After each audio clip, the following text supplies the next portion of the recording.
generation will never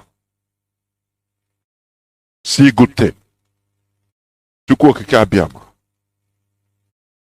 That their generations will suffer and suffer immensely, will be wiped up of this planet Earth. The same way you wiped off the generations of Judas Iscariot. Give him the power, the audacity which you have given to him to continue in this struggle, so that he will come out and continue what we are doing. Thank you, Chukwu Kabiama, for in your name we have prayed. He said,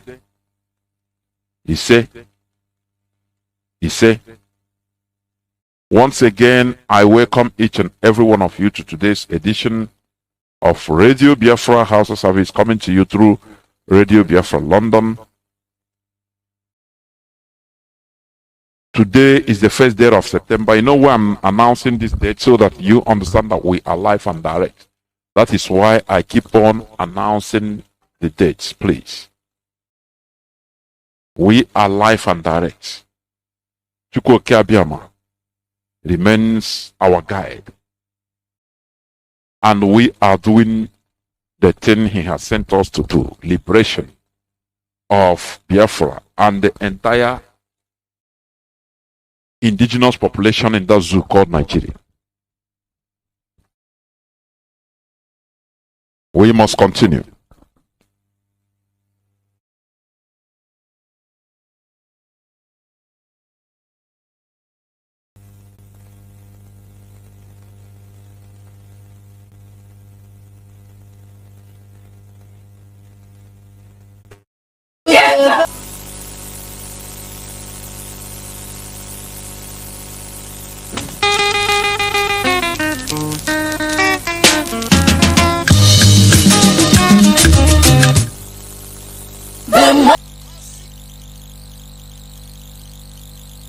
Welcome back. This is Radio Biafra House-a-Service, coming to you through the auspices of Radio Biafra London.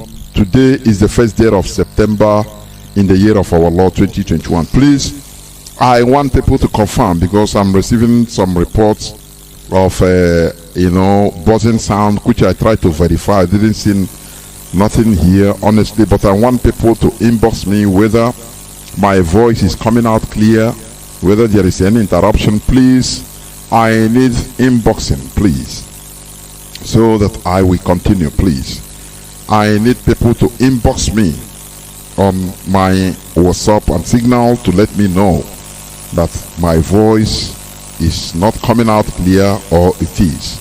It is very important, please. It is very, very important, because there will be no need of speaking when the noise is too much or is not clear.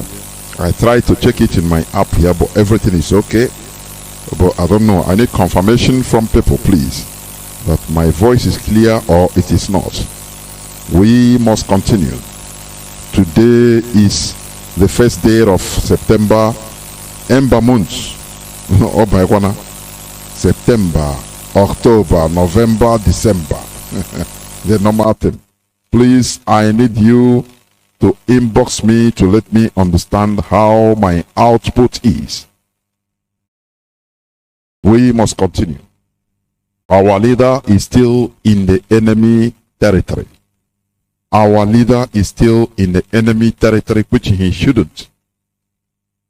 Our leader is still in the enemy territory, which he shouldn't be. Which he shouldn't be.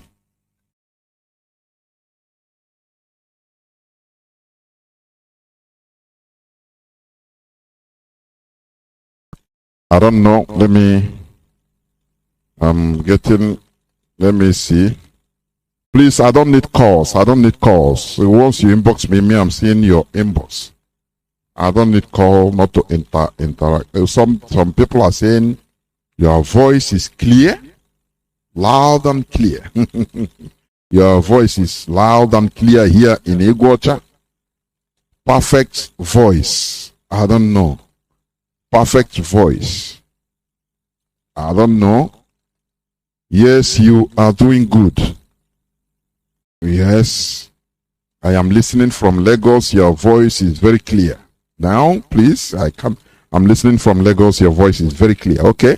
Very clear. Now we must continue. Okay, from Norway, perfect output is clear. Thank you very much. Now we must continue. Thank you very much. Thank you. Please, I don't need no call. I don't know. I don't need no call. It's okay. I've gotten I've gotten the confirmation. Mazi, your voice is very, very, very clear. Thank you very much. We must continue. As we have prayed, we must continue, because as I said before, we are going to continue on yesterday's submission, during which I was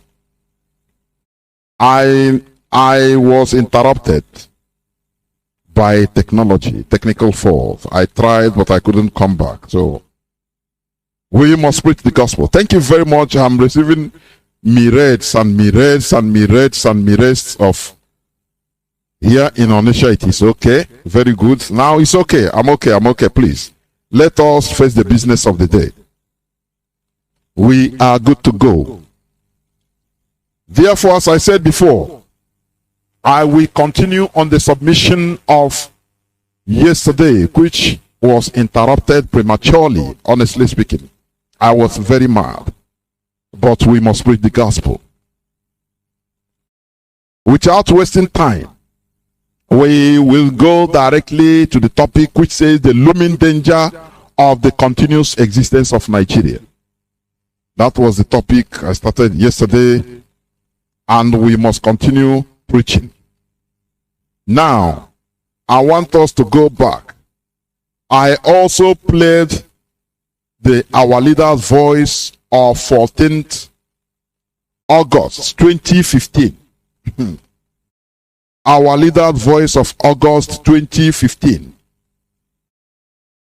where he also warned everybody to whom it may concern, where he warned all and sundry about the danger looming ahead, about the sponsors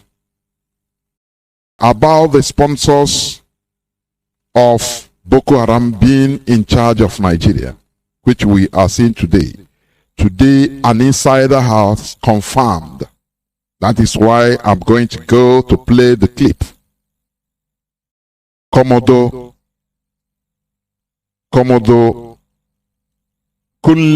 Olenwumi is a Yoruba man. He's not an Igbo man even. He's a Yoruba man, an insider. So we must go on in order to play the clip so that I will analyze directly. Because it's the confirmation of our leaders, do I say prediction or warnings? Our leader also went to World Igbo Congress on that the same 2015, telling our people what this Kunle Olenwumi is saying today, warning our people that all we need is gun and bullets. As long as I live, I will never stop saying about this. It might be disturbing. It might be okay. I want to work some people are now. Okay, Mazi Johnathan Kanu. I will not stop talking about it, because we were warned. The World Igbo Congress was warned direct, without mincing word, and they ignored it and played politics about it, as usual. With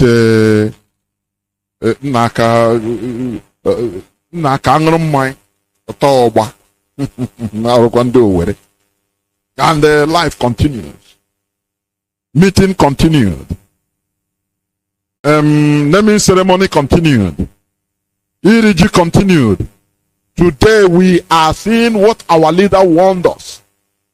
We are seeing it direct, looking into our face or our faces. Who is to blame? You know, according to the book, he said the gods are not to blame. Let us listen, please, because it is a long one and we must deal with it. The clip, we must listen to the clip. We're talking about what you just saw now, the security breach in NDA, and we've got Commodore Kunle Olawumi joining us here this morning. He's the head Department of Criminology and Security Studies, Christland University, Nigeria. Good morning, sir. Thank you for coming on today. Thank you very much for having me.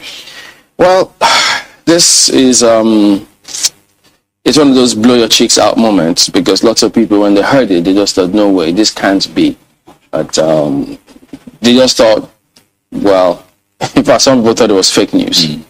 Others thought, nah, maybe there could be some other explanation to this. And then the academy put up this press release saying, yes, it's been compromised.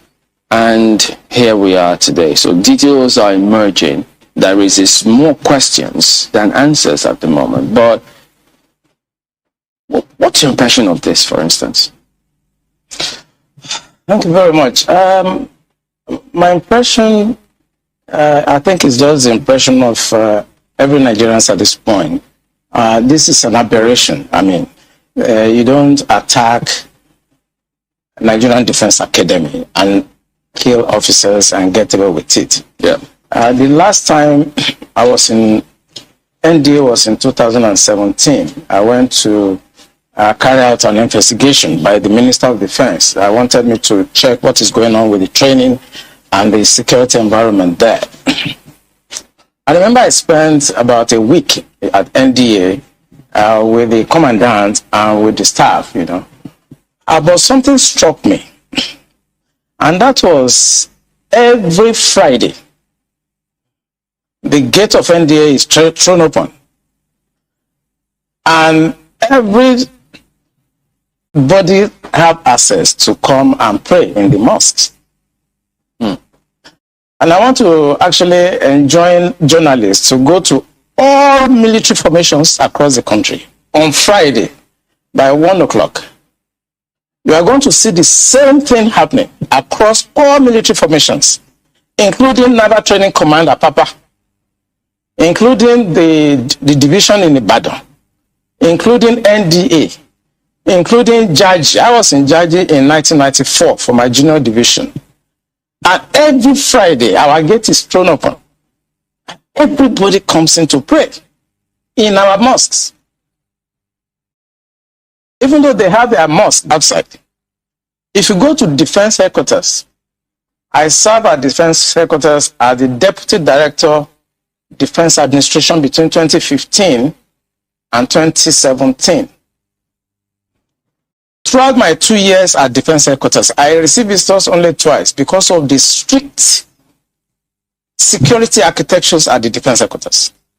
But every Friday, the gate of Defense Headquarters is thrown wide open for everybody to come in and do Jumat.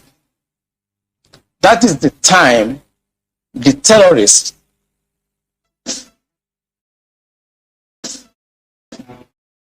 Welcome back. Yes, we'll be talking about what you just saw now, the security breach in NDA.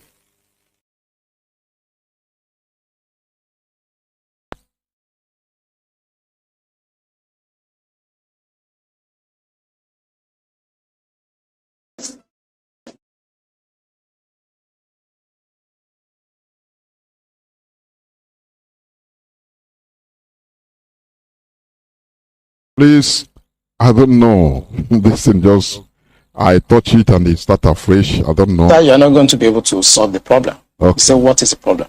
Let's continue. So the center of gravity. I must play this clip, please. I think I made the mistake of touching it where I shouldn't.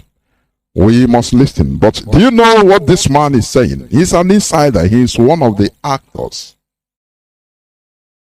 You know, some people, you know, as I said yesterday,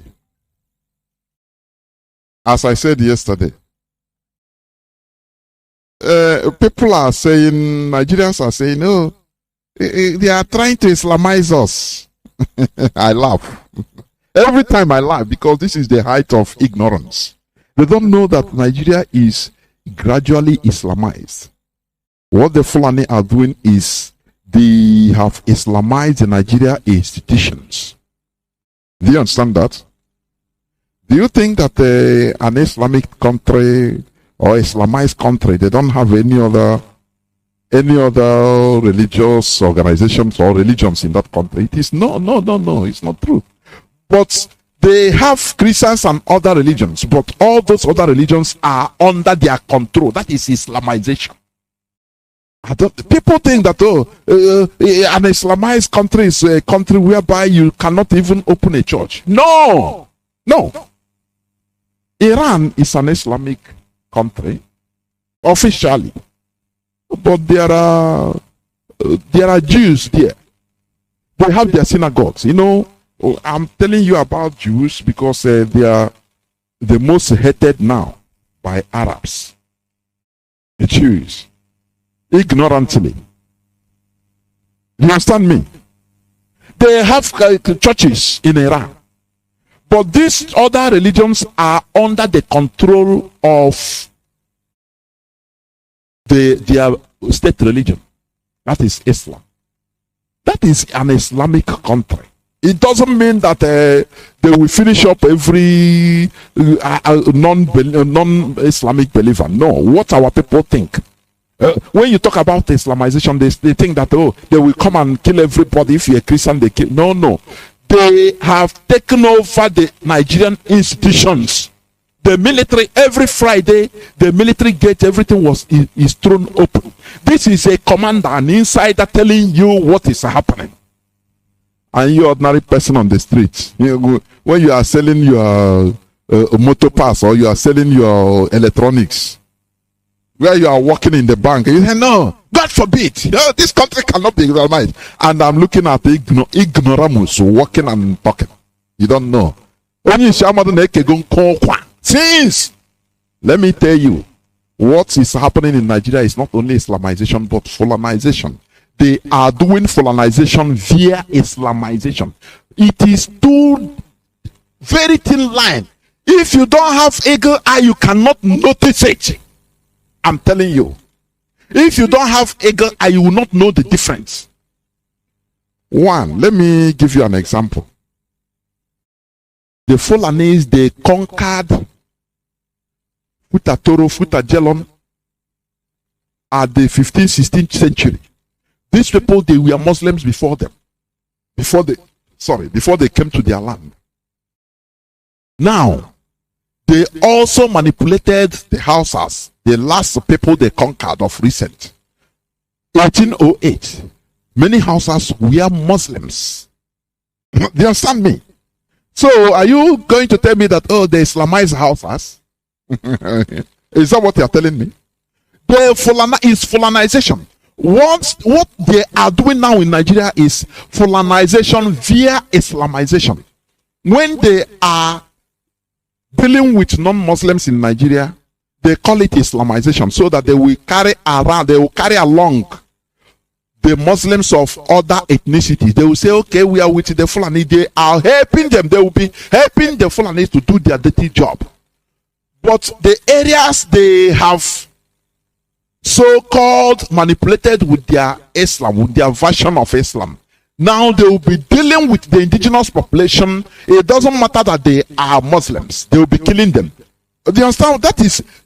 They are very shrewd politically, the Fulani. The same way they use the illusion of one Nigeria to rally around both the Duduwa, the Middle Belters against Biafra. Now what is happening? That is exactly the same thing they are doing. Exactly. There is no difference. People were fighting against Biafra, thinking that they are fighting for a country. They don't know that Fulani is behind doing their manipulations. They will not say, oh no, we are colonizing everything. No. They must put something in your presence in order to gather the population against a particular set of people they deem that they are the real enemy that will stop them. That is what they are doing. Today they have come. Well, if they are killing in Jos, they are killing Christians. Now, even other ethnicity, the indigenous population in the north that are Muslims, they are following they are being used by the Fulanis to commit the atrocities, to do their dirty job. They rally them around and say, okay, we are killing infidels. When they finish dealing with the Christians, now they will turn around against those people that help them, that are non-Fulani. Do you understand what I'm saying? That is a Fulanization via Islamization. This man is telling us, he's an insider. Our leader said this since ages. Many years ago, people are looking down on him. People look and say, but who is this man, Seth? They look at his record. They say, have he been a governor? Is he a son of a governor? They say, no record about him. Did he know how to manipulate rig election? No way. Can he loot? Have he looted billions and billions of naira and dollar and euro? They look at, they say, no, everything is white. They say now he's a small boy. He's a small boy. I was watching earlier on Facebook.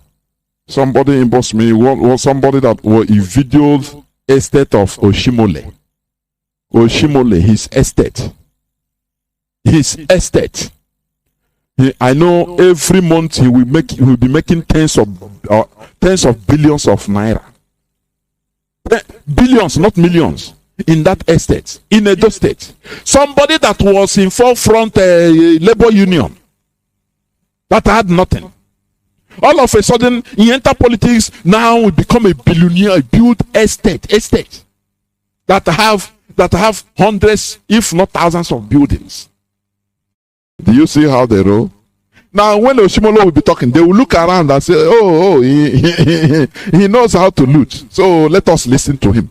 This is who Nigerians listen to: manipulators, evil men, dishonest people. They say, "Show me your friend, and I will tell you who you are." So these politicians, they didn't fall from heaven. They come from the civil society, the population. Our leader warned us. Today somebody is confirming. Please continue listening. For the past 35 years, it has always been the case. Our problem is religion and social-cultural. I mean, people will expect me to... When he says social-cultural, please, all this big English. Because English language is not our mother tongue. It is talking about ideology. Our way of lives. That is what he means by sociocultural. You know, our leader said, when we restore Biafra, the whole clans in Biafra land will make their own law, constitution in their own language. We go back to start learning our language, to write it. So that Wafe people will no more be proud of being pidgin English speakers. They will go back to their native language. You know, it beats me. Somebody said during our private conversation that, do you know, as an Ejo man, I cannot even speak Ejo fluently. Do you know that I said, were you born in Varandapo, or were you born in Australia, or do you grow up in Iceland or Greenland? He said, no, I was born and brought up in Ejo land, but I don't speak even Ejo language. It's on fluently. The same way to thousands, if not millions of us.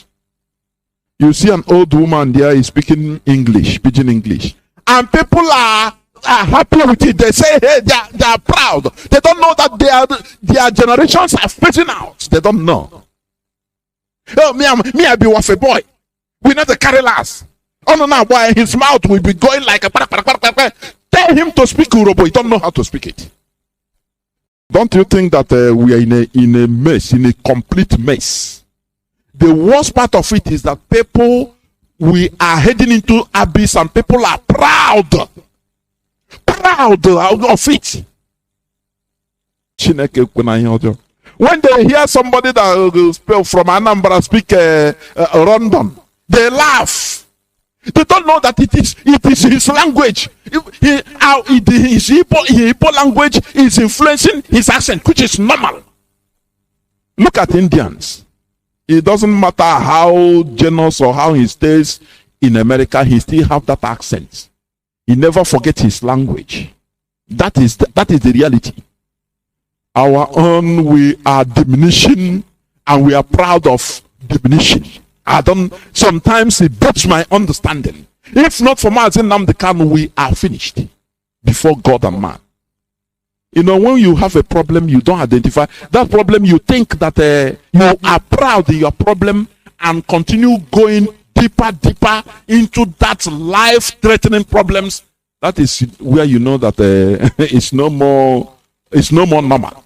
Something is terribly wrong. I address our people, the Isoko, the Urobo, the Ishekiri. I challenge you, even in Warri, speak your local dialect. Stop taking solace. Stop being proud of speaking English. You are not an English person, for goodness sake. Be proud of who you are. Our Izon brothers, be proud of who you are. Speak your high Izon. Speak it and speak it. Make proverb with it. That is who you are. You can never be an Englishman. You know, that is why they don't take us serious. You understand? I saw, I think, is it traditional herbal doctors, traditional doctors, something. I didn't go into it, you know, but I saw people, many of them are wearing suit and tie. I laugh. I laugh. Have you ever seen? You know, I'm digressing, but we need to. Have you ever seen in Europe, Europeans doing one meeting or the other, doing one conference or the other? You see one or two Europeans wearing African wear. Just in Europe, even. Not for politics, you know, coming to Africa and doing to deceive everybody. No, I'm saying in Europe or outside Africa. You see Europeans, white people, you know, wearing African wear. Wearing Ishiago or Danchiki or anything African. Wearing it in their own thing. No, but it's only in Africa you see, even under 50 degrees Celsius. You will see people tying, wearing tie, wearing suit and tie, sweating like I don't know what, flood. And they're happy about it. And after you say, no, we are equal. We are equal human beings. You are not equal. You must be treated the same way like a butterfly trying to call himself a bird. Do you understand me? Please let us continue listening. Come here and start talking about kinetics, about operation and so on. I've been an operational commander all my life. I've commanded warships, I've commanded troops, I've commanded men outside Nigeria and so on. But I'm not going to come to your station to discuss kinetics. The problem is not kinetics. In 2017, 2016, I'm always a member of the Security and Intelligence Brief at the Defense Headquarters. I told them, General Lawrence Shakin then, that the challenge we have in this country cannot be solved the same way we solved the problem of Niger Delta. The Niger Delta problem was solved during Yaradua time, basically by me. And I told them that we can't use that same template for Boko Haram. I told General Lawrence Shakin to look at the center of gravity of the problem. And we all came together. I was made a member of the committee, including Atahiru that just died was a member of that committee in 2016, 2017. And we came to a conclusion after several arguments. The arguments were three. To identify the center of gravity of the problem one group said it is the fighters, the Boko Haram fighters, are the center of gravity, so we should go after them. Another group said the center of gravity of Boko Haram is Abubakar Shekau. So if you go after Abubakar Shekau, then the problem of Boko Haram will be solved. I took exception to the group. I said that is not the center of gravity of the problem of Boko Haram insurgency that we were having between that 2012 and 2017. And General Lanshakan asked me, allow me, why are you giving problem? What is the problem? Give us the answer. And I told General Lanshakan that if I tell you the answer, you're not going to be able to solve the problem. He said, what is the problem? I said, the center of gravity of Boko Haram and insurgency in Nigeria are the sponsors of that program. It was beyond us. Because the job we need to do is kinetics. Fight, destroy places, resolve issues. Yeah. But we cannot resolve issue of sponsors of Boko Haram that were in Buhari's government that we know. When you say we, who? I was in the military intelligence. I don't know whether people are listening. This is what our leader warned, that Buhari is a sponsor of terrorism. He is a terrorist himself. Now, this insider, and do you know what it means to be a military intelligence officer? It's not ordinary military, Kurumfo, but intelligence officer on the head. They are privileged to have files that in the next 1 million years you will never even hear or see about or see it. That is a confirmation that our leader is divine. Now I know people are regretting. Oh, we would have given our leader in World Igbo Congress guns and bullets. Is it not the same way people regretted when Christ died? When they killed Christ, of a truth, he is the Son of God. But it's too late. Listen, you can make amends. Honestly, it's not all that bad. It's bad, but it's not all that late. You can join what we are doing, because Nigeria has no remedy, no mercantilism. If you want to review constitution, do this. Is he going to stop Sardauna of Sokoto from being the supreme head of all religions in Nigeria? Is your constitutional review going to stop Sardauna of Sokoto being the supreme head of all traditional rulers in Nigeria? Come on. I said before, the highest deception is lying to yourselves. That is it. You look to yourself in a mirror and start lying to yourself. You are having a problem, That is why people just fall and die of stress. Because you are hiding your problems, thinking that it doesn't exist. Not thinking, hoping that by mere wishful thinking you can wish away your problem. Instead of speaking about it, confronting it. Lying to ourselves that, in as much as we have stayed in Nigeria since 1960, let us try one way or the other to do. It is impossible. That is why country people like Southern Sudan, they have to fight for 30 years. The same goes with Eritrea. It doesn't matter, because they saw that they have no future being together. Please let us stop lying to ourselves. Listen to this confirmation of revelation. I will not call it revelation because it has been revealed since, but confirmation of revelation by one of the players. He is one of the players. This man that is saying this thing now, maybe in 2015 he will be looking to our leader to kill. He will be looking for our leader to kill. This is how deceptive they are, how dishonest they are. By 2015, had it been our leader, he will shoot him. But today he is a person coming out to speak. Do you see the difference between white people and black people? They don't confront the truth.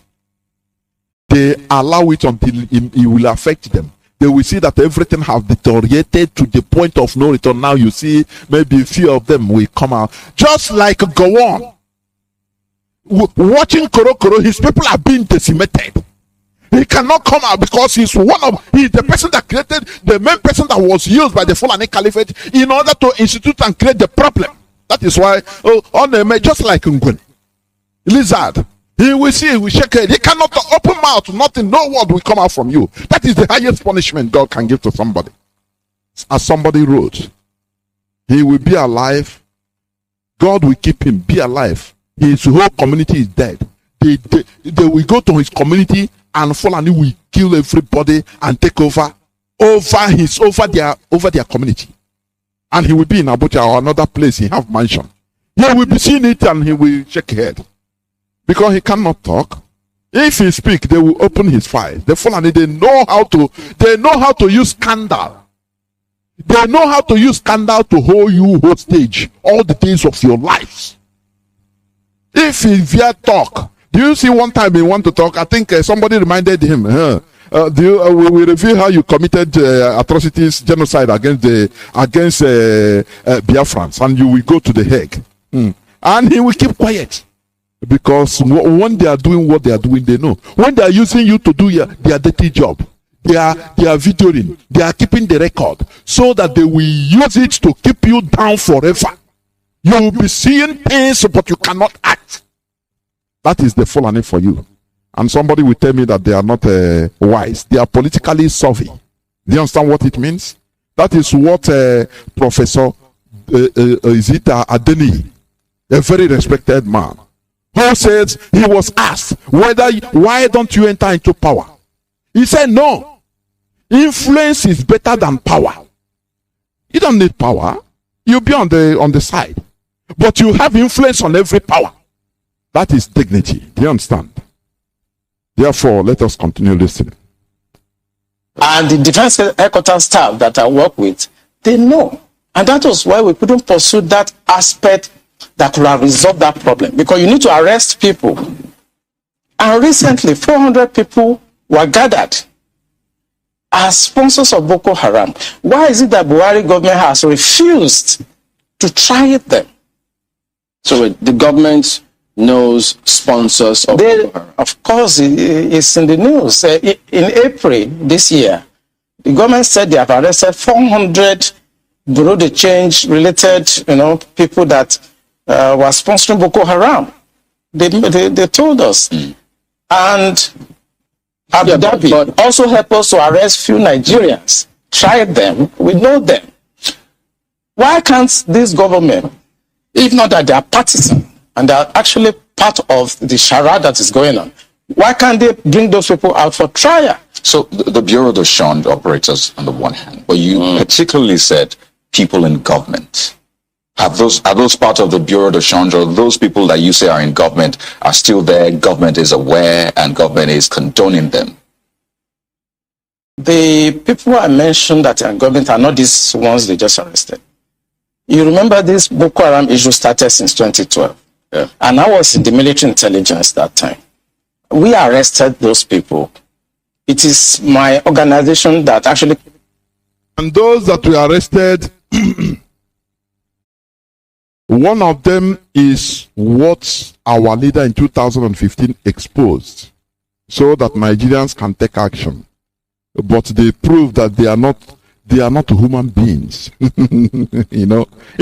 Our leader said one time that if you see somebody in his presence say he's a Nigerian, that he's a professor, he's a doctor, he's ready to put hand into your eyes because you are nothing.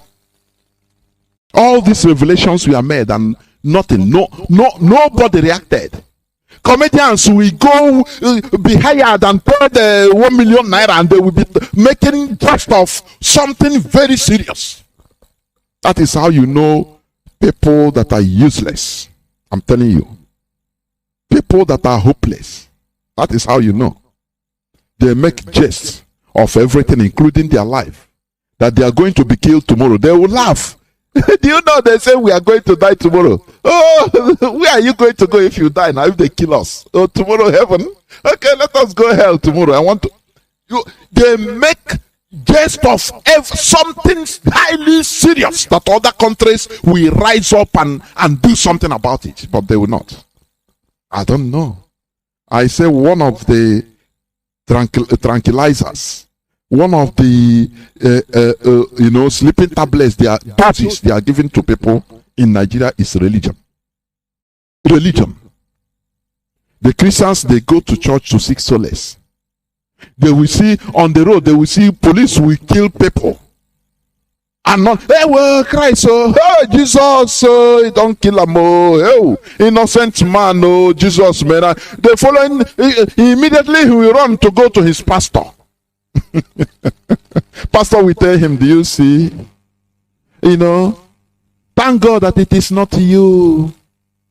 You need to sow seed so that your life will be secure in this Nigeria.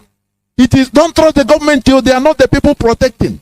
It is God, and the person will go as gullible and useless as he or she is. He will go to the altar and give, for security.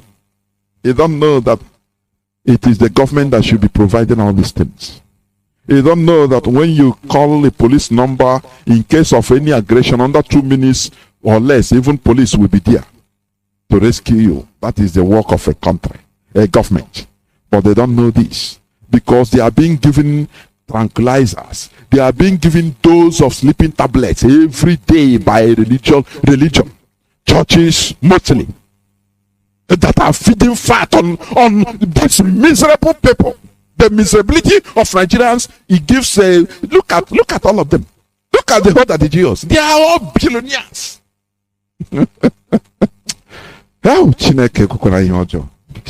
Well, sometimes, as our leader is asking, why is it that we are created in that part of that darkness? And the answer is for you to bring light. That is it. Let us continue listening. Conduct interrogation and interview. And they mention names. I mean, I can't come on the air and start mentioning names of people that are presently in government now that I know. Presently in government. That the boys that we arrested mentioned.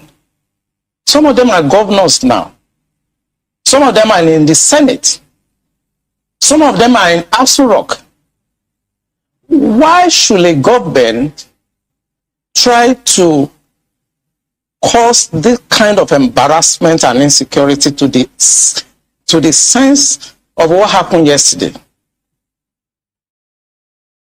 And the solution I gave them in 2017, because when I identified the center of gravity for General Shocking, and they couldn't pursue it, because some of them were ministers. And what I'm saying now, the Department of State Services are listening to me. They know them. Yeah, Commodore. So the solution I gave them was that if we can't pursue the policy strategic level, because the people that we need to talk to are also, going to be difficult to deal with. I said what they should do now is to conduct two things. We should buy blames. The blames are not UAVs. They are not drones. Blames are equipments that can fly up to 10,000 feet, 30,000 feet, static if you want, mobile if you want, and they carry a lot of payload. We saw them in Afghanistan. We saw them in Kenya. This will be something that can give us real-time intelligence, and we can know where these bandits or terrorists, where they emanate from, when they finish operations that they've done, where they go back to. Okay. Well, they did not buy this equipment up to. Okay, you said quite a number of things. Let's pick up on some of them and see if we could make some, if you could shed some further light on some of them. Since 2012, I mean, you've been in operation, as you said, ever since that time. You questioned several people. Some people were identified at that time. Did the government at that time try any of them? Or were any of them also in government at the time? No, the government did not try any of them, and the defense headquarters where I worked then did not pursue that line of operation because it's beyond them. The defense headquarters, actually, when you look at the defense structure of Nigeria, they lie within the policy strategic level, but basically they are operational guys. So when you have policy problem, then they cannot go beyond their masters. They can write intelligence reports and say, this is what is going on. And we've seen that the present government know what is going on. I'm sorry, is this a policy problem? I mean, the laws are clear. If someone is said to be involved in something as devious as this, the laws are clear. This person is meant to be arrested, questioned. I mean, it's quite clear. So is it a policy problem? We have the laws. So what is stopping the security agencies from actually enforcing the law, since that's what they are?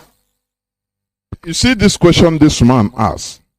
If I'm looking at him, it seems let me slap him from the screen. I'm telling you. You know, these people, when they are talking as if, you know, they are not seeing reality. Because they are in the studio now, whether Nigeria now have turned automatically into another thing. That people, where people obey law. Why shouldn't the people be questioned? The reality is glancing at him, which is passing every time. And he's asking this stupid question. Where DSS doesn't even obey court order. The Department of State Security, police doesn't give a damn about law. Because their master, the Fulani, they are the law. They are your law, they are the law guiding you. So what is it? How many times is it not what you call a abo or one senator from Kogi? Openly under camera, people are videoing him. He slapped a woman for nothing because he's a senator. And after, even it is the woman now that they push, go and start making apologizing for him. Police invited him, invitation on something that in other country immediately he will be arrested there, right from there immediately. And this man is asking this stupid question. As if Nigeria is a country that obeys law. There is no rule of law there. There is nothing like rule of law. I don't know, maybe because he's wearing tie, he thinks that he is in England. Continue. I think what is stopping them is like when you are a member of a church and your pastor have decided to be at a certain level of spiritualism and you're a member of that church. You cannot be higher than your pastor spiritually. You can't. You know, this thing, I explained it yesterday. This man gave a very analytical high point here. Maybe some people don't understand. Do you know? Let me say it again. I said this yesterday for people that listened. This analogy, this similarity he brought. When somebody asks, why can't these people be arrested and questioned and be brought to justice? Who is your justice? Look at, is it not Malami? Is it not Malami now? Did he marry there? As far as you are one of them, no, nothing. You are above the law. Who dare come near you? I talked about the senator that beat a woman in public. What about the other one, commissioner, I don't know, for Federal Capital Truth and what? Because somebody, one person, just doing his work, say, Oga, please, pack well so that others can also squeeze in. Come out! Do you know who I am? Do you know who I am? Slap the man, closer, closer. These are laws. These are laws that are guiding every other person. In Nigeria, you have no right unless you know somebody that knows somebody that knows who knows the politician. Just watch them in the land of animals. The only thing that works is, do you know who I am? Do you know that my brother is the commissioner of police? He will pick out phone and call his brother. Now the other person will stoop low. As far as you don't know who know, your brother is not the brother of or the sister of your brother of the president, you are nothing. You die for not. You are just an ordinary animal, chicken. They can kill you and nothing will happen. Where a policeman will cock gun and say, if you talk again, I will kill you, a Fulani police, and I go kill you and nothing will happen. Before you say Jack, he will shoot, boom, at your heart and you die. Nothing. Nothing. They will protect him. Nothing. And you say it's a country. You know, if you are saying this, people don't understand.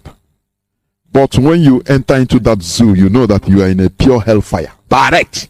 Any person that is telling you you are going to go another hellfire, that is bunkum. That is what they use to console some people that are already in the hellfire. Oh, please, so that you go to heaven. Let us continue, please. No matter what you do. So this is the same religion you spoke about? Yes. In real life, you see that the defense headquarters cannot conduct any operations that is not sanctioned by the commander-in-chief of the armed forces. Yeah. They cannot. No matter how small, little. They cannot. So, when the Yar'Adua government decided to put an end to Niger Delta militancy, that was in 2007. What he did was simple. He called all the security chiefs and all the intelligence chiefs and tasked them to come up with a solution. The Defense Intelligence Agency, the National Intelligence Agency, the Department of State Services were called with the Inspector General of Police and the Interpol to come up with the solution to the problem. Then the problem was Niger Delta. The president was Yar'Adua. He was dispassionate. He wanted to solve the problem. Within 6 months, we solved the problem. I remember I have to go to Angola to go and bring Herioka, and nobody in Nigeria knew what we did. All we know is that since 28 that we conducted our operation under Yar'Adua, Niger Delta issue has remained manageable. This government does not want to resolve this problem. They are escalating it because of tribal and religious sentiment. So when you say this government does not want to resolve it, don't forget the same government has purchased. In fact, they're going to induct the Sopeto Kanu jet because of, the insecurity situation. They have, the president has had to change guards, as it were, as a result of people's clamor. I imagine if that was not in the thinking, why would you go that length to make some of the, some of the pronouncements, the meetings that have happened, the purchase, the change of guard and the rest? Why would they do all that if they don't want to sort this? Because that is not the solution. What you just mentioned is not the solution. When you have a problem at policy level, strategic level, operational level, when you have a problem, what you need to do is to identify the center of gravity of that problem and attack it. That's what you do.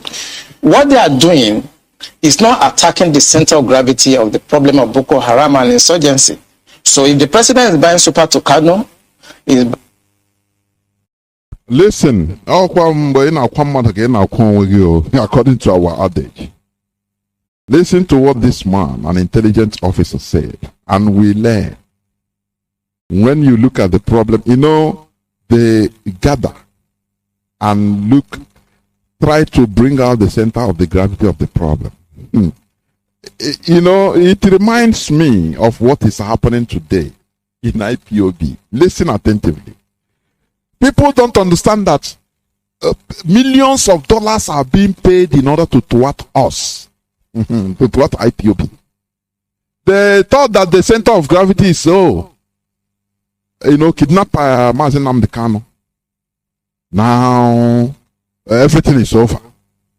Now, the other thing is try to put problem in the leadership. Make people, have distrust. Put another of our guy, any person that we can, and put him there. Now, finish. We will sit down and we will be hearing them shouting, Biafra, Biafra, and we will be laughing. Oh no, are you Don Dibon? Are you hearing it? So that the people that some people will be ignorant, are being ignorantly being used, but they don't understand. Some are being misled in this struggle. They don't understand. Some are being used ignorantly out of their ignorant sentiments. They don't understand. Some are also voluntary agents. You don't know. They will be acting on your sentiment. Listen, like one of our sisters said, rightly so, that they want to hand us a Biafra of their own choice. It's a very profound saying. Only people with deep understanding will understand it. A Biafra of their own choice. Out of your gossiping gullibility, you don't understand. You are being used. If it's like this, you flow.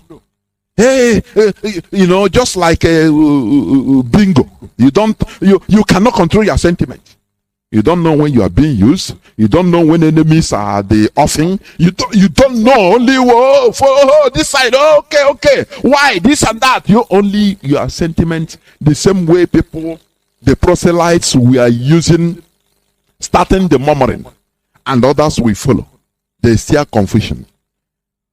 Listen, you learn from our enemies. Do you know how many meetings they have had in Aso Rock about IPOB? Do you know? Do you know how many international meetings they have had? For them to identify the center of gravity, what to do. They thought that once they hold our leader, now the next thing is it is easy to infiltrate them. It is easy to cause confusion. It is easy to use anything to, and after IPOB we will be at the head. Do you remember? Let me give you this instance. Do you remember? Even our leader said it, according to the revelation of one of the so-called repented terrorists that was revealing all this. 2015. One of those that this man said they arrested. He was saying it. He confirmed it. What this man said 2014. Pastor Bosun of 15 also. That Asari Dokubo was used. He was genuinely fighting. After now they hijack him. People with him without an eagle eye, they didn't know. They don't know what happened. They didn't know that, look, this person had been hijacked. Because these people, the people we are fighting against, remember Charles Apoki. During the NSAS, he kept on, encouraging the youths. Say, these people you are fighting against, you don't know what you are fighting. You are fighting against old warriors. They know how to fight. They know how to use. If they see somebody that they try to corrupt him, they try to hijack the leadership. That is what they did to Asari Dokubo. But people with him, many of them didn't know that, he's now serving another master. He will come, okay, let us, at least we have tried. They are giving us a pipeline guard. Is he not trying? They try and say, yeah, so okay. Everybody will be, okay, bring down your weapons. Let us go. And many of them genuinely fighting. They didn't know that this man is no more. Somebody is receiving order from a Fulani man. That is why he's converted. Do you understand? If he didn't agree, they will approach somebody inside his rank and file that will take over and even kill him. That is how they do. Until they resisted. And they will shine. That is what IPOB is fighting. Remember, we are fighting both seen and unseen monsters. People don't know what we are fighting. That is why, when people are sentimental sometimes on some certain issues, I laugh. I say these are ignorant people. They don't know the enemies we are fighting. They can take advantage of one small thing. And now finish. Before you know it, you are looking at your downfall. You never know, and you start regretting. Start trying to check who to blame, but you don't blame yourself first. Please, let's continue listening. Is changing service chiefs. That is not the solution. We are looking at the wrong side. It's not kinetic. It's politics. Are you ruling out kinetic altogether? I can't rule out kinetic because it's a spectrum. It's a spectrum, so you can't rule out something. But The center of gravity is what they should look at. And what is it? I'm saying it on this channel. It is the sponsor of Boko Haram and bandits. And speaking about the sponsors, when you say the DSS, and yeah, they could be listening to you, but so they profile, part of their responsibility is to profile all of these persons before they either vie for elections or before, excuse me, they are nominated for any of these positions. Doesn't that happen? Don't they get intel and say, look, this and this is what we found, and then we don't think that this should proceed further? Doesn't that happen? It does. When I worked with the DSS in 2007, because when Yaradua approved the operational order that we did, we now have to work together as a team. He actually forced all of us to sit down together and work together. I was surprised at the tremendous amount of information had by DSS. I was shocked. We in DI, I was in Defense Intelligence Agency, and when they were forced to bring out the files, I was shocked. They have so much information at DSS presently as I'm talking about what I'm talking about. They have. But you see, if a fish is going to get spoiled, it's going to start getting spoiled from the head. The DSS will not do anything except the Commander-in-Chief's body language shows that this is the direction I want to go. That is where the problem is. The DSS has tremendous information.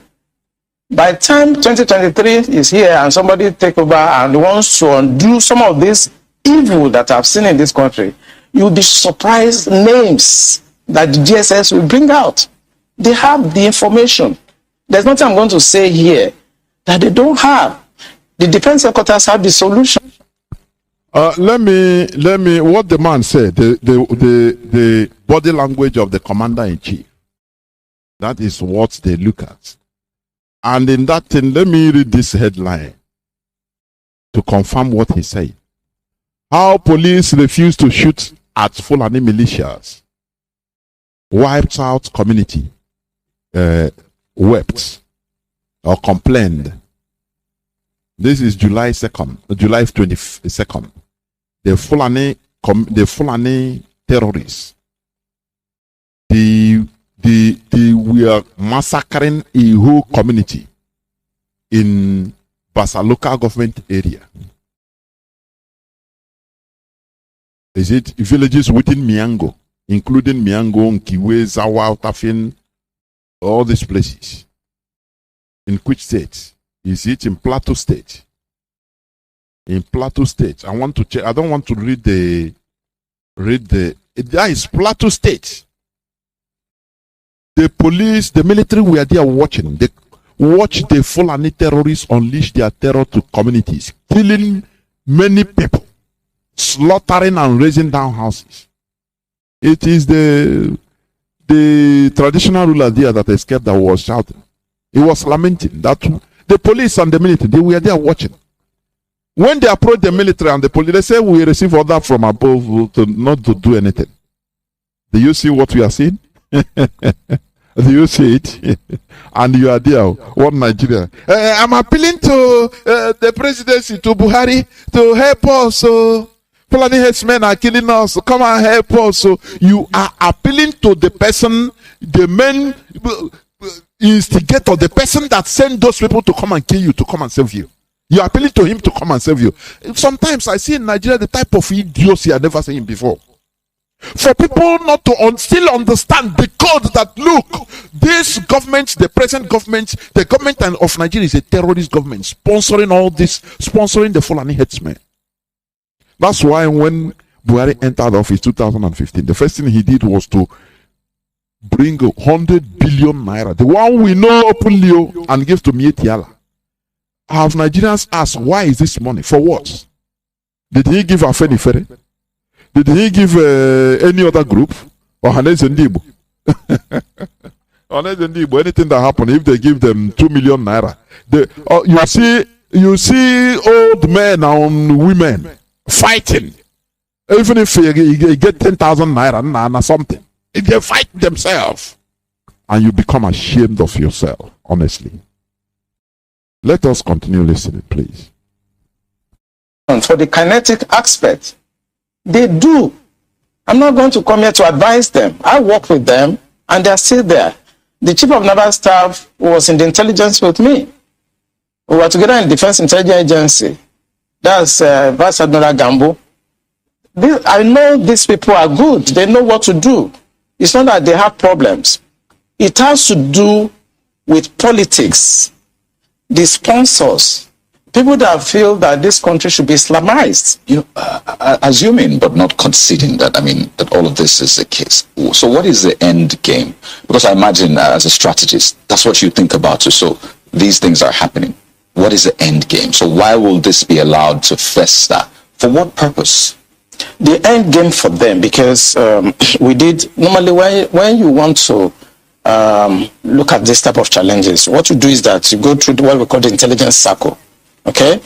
When you do the processing and you do the analysis before dissemination point, you discover that the end game for them is to just turn this country into like a Taliban type of country.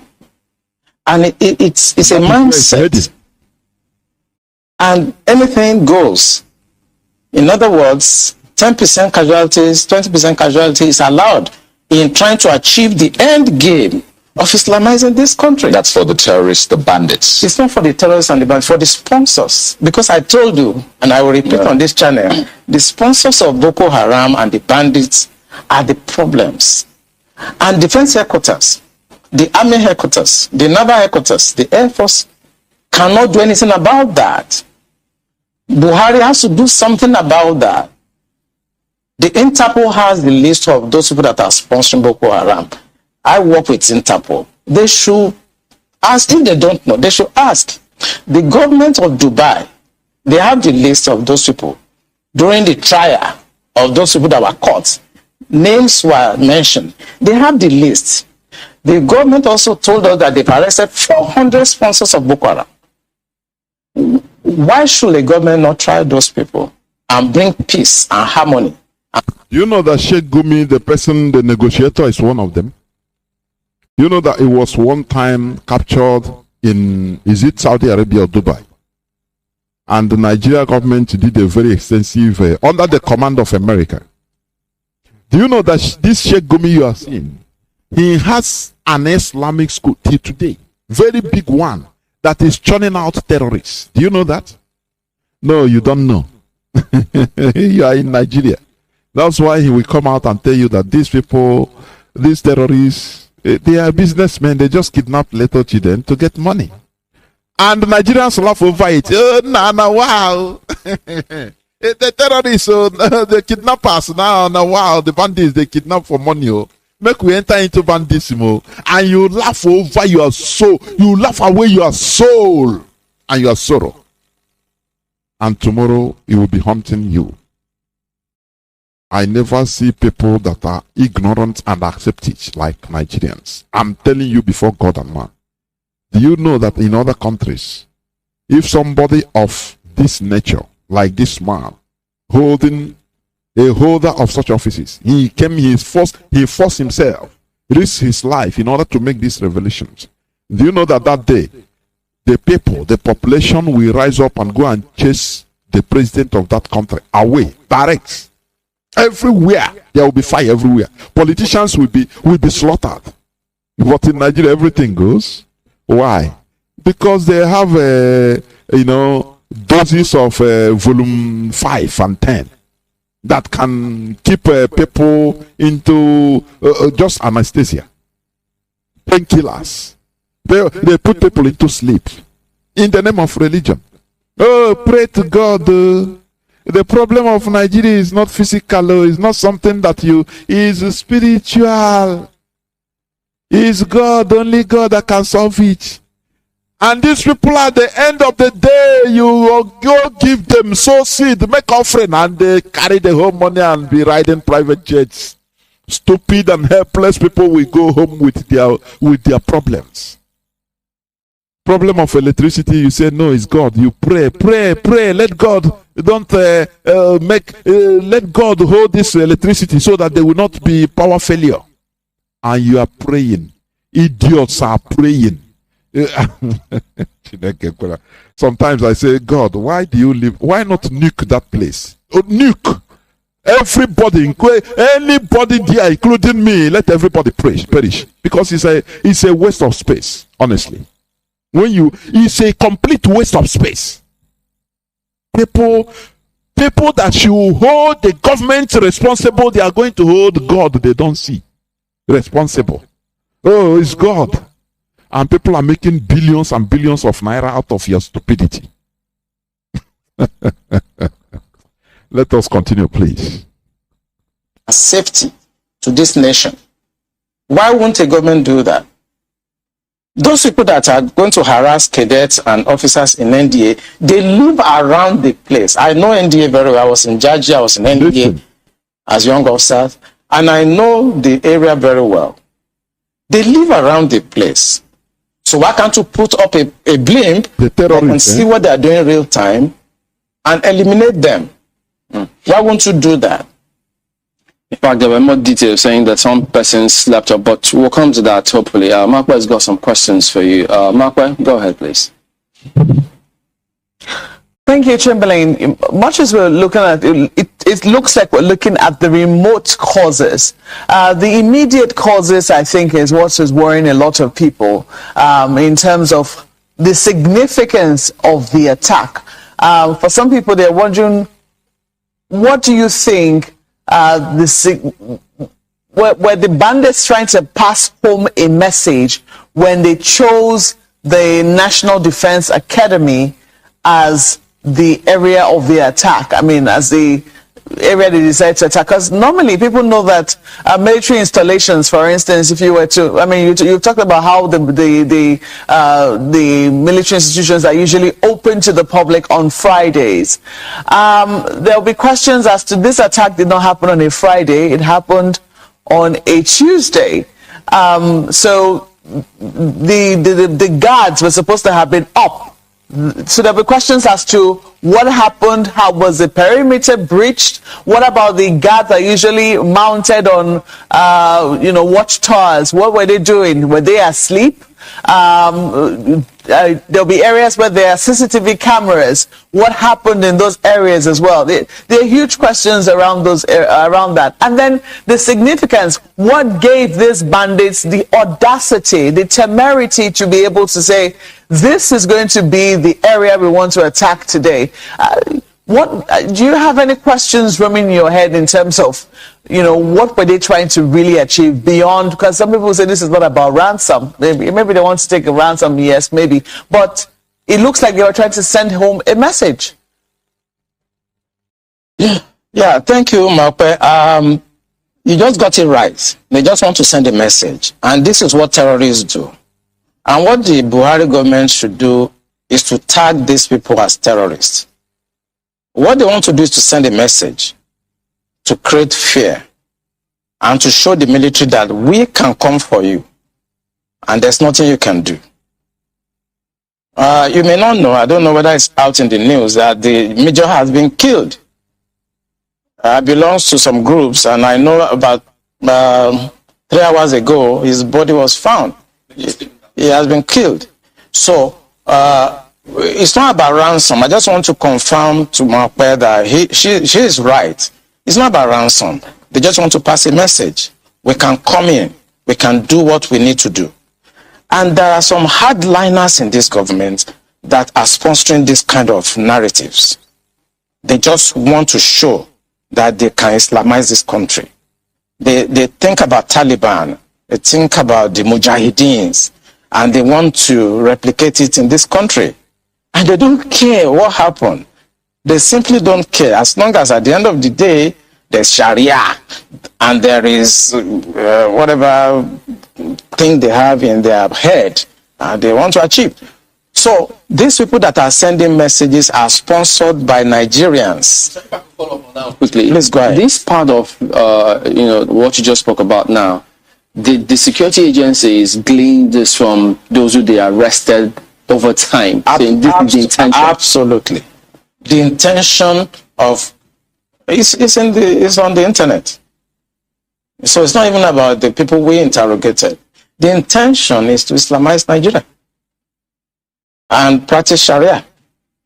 And it doesn't matter if some people die. Doesn't matter if you're embarrassed. It doesn't matter if our economy has degenerated. Look at the interest rate.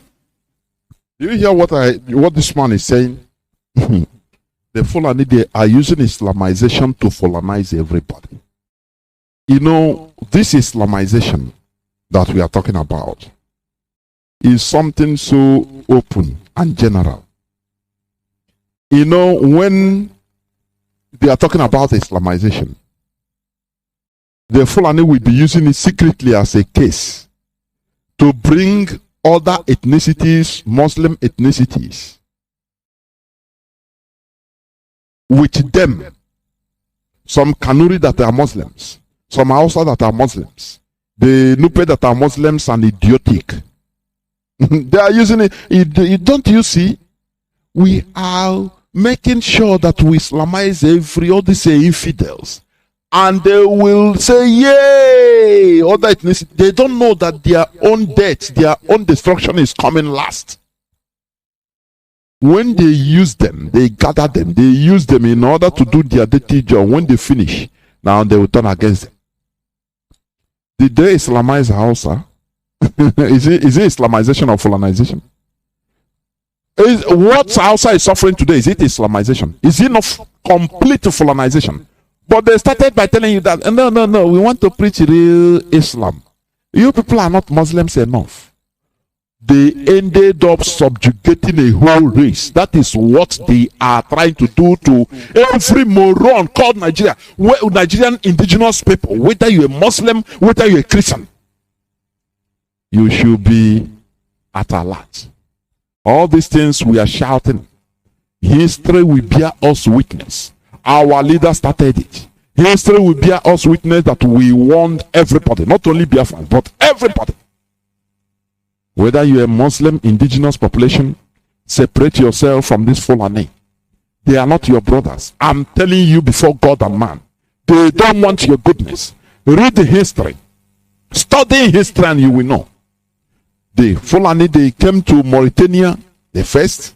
Mauritanians there, they were Muslims. They conquered them and subdued them. They went down to Futatoro in Senegal. They conquered and subdued them. These were Muslims. They went down to Futajelon. They did the same thing. These were Muslims. They went down to Hausa land, the old Songhai, part of old Songhai Empire, and they did the same. Even Mali was not left alone. These were Muslims. Were they Islamizing them? Can you Islamize a Muslim? These are Muslims that are practicing Islam. But what they are doing is Fulanization. In Nigeria, they are using that statement in order to rally support from other Muslim indigenous community in Nigeria, the indigenous people that are Muslims. But is people in Zamfara, Bauchi, are they finding it palatable? Many of them are Muslims. Are they not being thrown? Look, the other day, more than 50,000 people, according to official reports, he said 50,000 people flowed to Guinea. What do you call Niger from Zamfara? Are they not mostly Muslims? Then where is the Islamization? Let us be as wise as serpent, because these Fulani, they are very shrewd. They are politically savvy. If you don't look down, this man has been working with them. This man, exposing now, he has been working with them for more than 35 years. He saw that, look, the country I think I'm serving, there is something into it that I have to tell the truth. That is why he came out. Even at the risk of his life, he don't care, because he saw what he cannot believe. Since 35 years he has been in service. Do you understand that? And you that is ordinary person that don't know nothing, only you go your normal business, go to bank and work, and in the evening you go back, go to market and you go open your shop. In the evening you go eat your nkwobi, drink beer and go to home. Nothing maker. They cannot Islamize this country. And I'm looking at you as a very big moron, where they have taken the whole institutions. Continue listening, please. Look at the inflation rate. Look at the debt profile of Nigeria. They don't care. As long as at the end, the Quran is at the sea. So some people in this country have this mindset. And we must tell the truth. If you tell the truth, you die. If you don't tell it, you die. Some people have this mindset to Islamize the nation. And they are in the government. And people know them. The DSS know them. The NIA know them.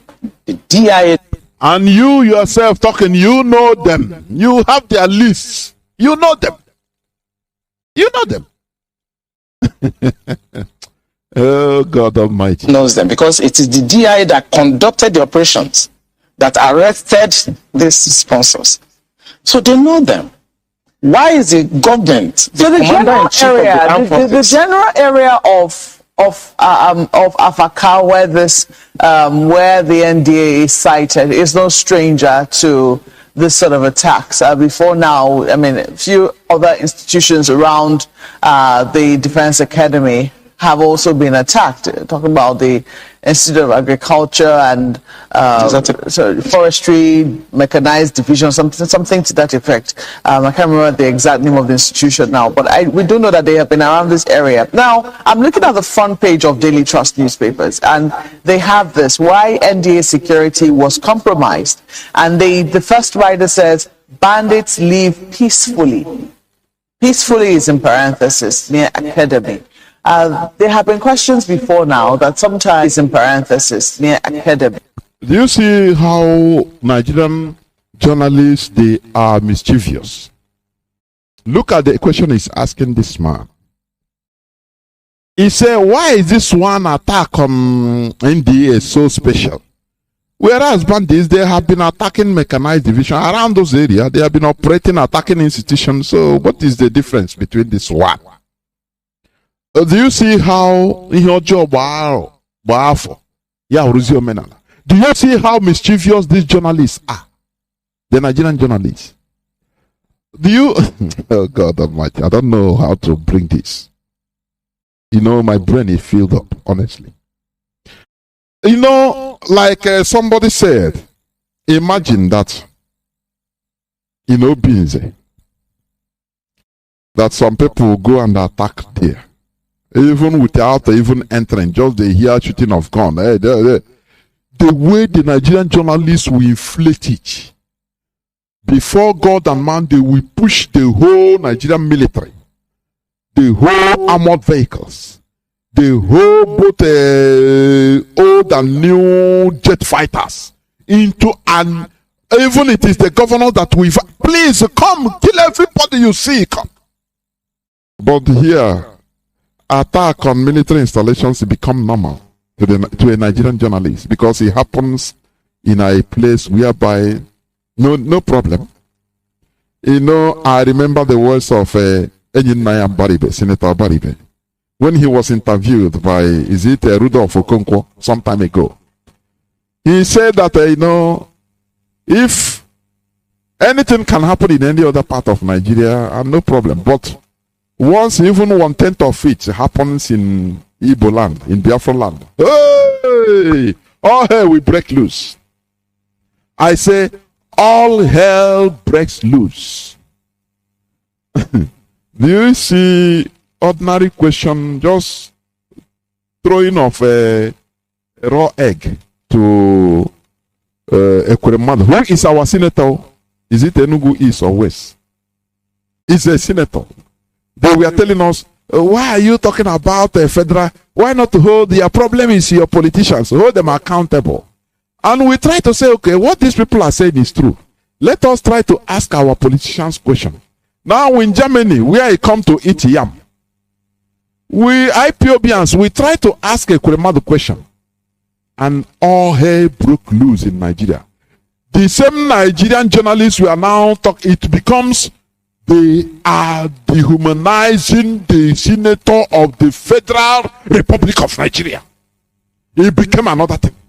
Even some of our Igbo politicians, all of them, everybody, no more, is no more holding our politicians responsible.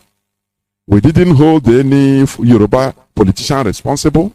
We didn't hold any Hausa or Nupe or Fulani politician responsible. Our own, no, now they turn it another way around. Imagine when there is one slightest attack in any military installation.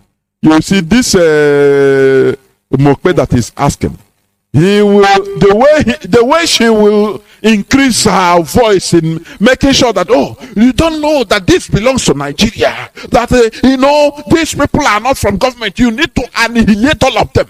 And you say, oh, the hatred is hereditary. They make hatred of Biafrans something natural in Nigeria, honestly. And that is what is killing everybody, including them. It's killing them. You see how he asked him, no, why they have attacked other places before, so what difference? It's not a big thing. Why should this one be a big deal? They know. You just listen to what the answer this man will tell you. What he will answer them. That these people, they are living near that he was surprised. Even some cadets, some military cadets that were abducted, kidnapped. By this so-called bandit, the terrorists. That where they kept them in the terrorist camp, they were hearing even the official, the programs or the daily activities in the military, which means they are not far, just beside them. Do you remember when they annihilated the whole community in Bayelsa? Alleging that, oh, they killed one of their military. They went and ransacked and burned the whole villages. Have you forgotten? I think it was either 2019 or 2020. Have you forgotten? What of the massacre? Have you forgotten? And it pains me when it comes to Biafra land. Some people are saying, no, we are not evil. We are this. We are not. But you are suffering even far more. Can't you? I don't know what is in our people's brain. Some of them, I don't really understand. These people, they have access. They kill major. They kill general. They enter into the military camp. They abduct. They kill anyone they want, and nothing is done to them. But in Bayelsa, how many times? They will come, oh, they say one military man is missing, so they give order, go and declare, kill both children and pregnant women, burn the whole villages. Can't you ask yourself, what type of Nigeria are you? What type of a country you are living in? You are still clinging to Nigeria. I'm telling you about the danger, the looming danger of the continuous existence of Nigeria. Reason with your head. Stop reasoning with your anus. Let us continue. There have been questions before now that sometimes, this happened in Jos, around Rukuba, that, there were attacks happening in the neighboring area, and that the military institutions did nothing. The same thing happened when there were attacks on the airport, residential area in Kaduna. Oh, that was very close to the Defense Academy. They did nothing. Oh, they attacked the forestry. They did nothing. Oh, they attacked the forestry school in Kaduna. They did nothing. Now they have finally come for them. But the talk is that these people have been there all along. They never went anywhere. The bandits who perpetrated this attack have been there all along. Does the military really need, if this is something that is of concern to the security agencies, because it was only a matter of time from what it would seem that we're reading that these attacks were going to happen, did they really need to wait this long before they took action against people they knew were a security threat to not just them, but also the people around their environment? Yeah, Mape, I may also shock you that some cadets have been abducted before now. And when they took these cadets away, and they demanded for ransom, as low as 400,000 naira at that time, the cadets were released after the ransom were paid. And the cadet told them that where they took them to, that they could hear the parade going on in NDA, that they were not taken far away from NDA, that every morning they hear the parade and the programs going on in NDA while they were in the camp of the terrorists. You are right. These people live around NDA. It's about social cultural issue. As long as you know what this man is saying when he says it's about social cultural issue, many people will not understand. It means, let me tell you in a plain language, you will understand. It means, what it means by it is about social cultural issue, which means that the governments of the day, they have the same ideology with the terrorists. That is why they allow them to operate freely. They believe in one thing, it is their way of life, the same thing. So spare me all this long and big grammar, so that people that are hearing it will understand. What it means is the government of Nigeria is a sponsor of terrorists, because that is what they believe. They believe in terrorizing others. So they are sponsoring all these terrorists. Otherwise, how would they be living near military quarters? Always, that is where they live. They are being protected. Do you understand? Continue listening. Muslim and you speak Fufude or Hausa, you can do whatever you like and fraternize with the military and go in and out of the barracks. You are saying that the attack did not happen on Friday. Of course, it will not happen on Friday, but they have enough time to carry out surveillance. They have enough time to have insiders that will work with them. The problem is that journalists should go around our military institution this Friday and carry their cameras and see the decadence, the security breach that goes on every Friday in all military institutions across Nigeria, and tell the Minister of Defense to put a stop to that. The defense institutions, they are sacred. They are not where people can come on Friday, throw open the gate because they want to come and do Jumat. The truth is that on Sundays we don't have such, invasion of our premises by Christians to come and pray or to come and do whatever on Sundays. But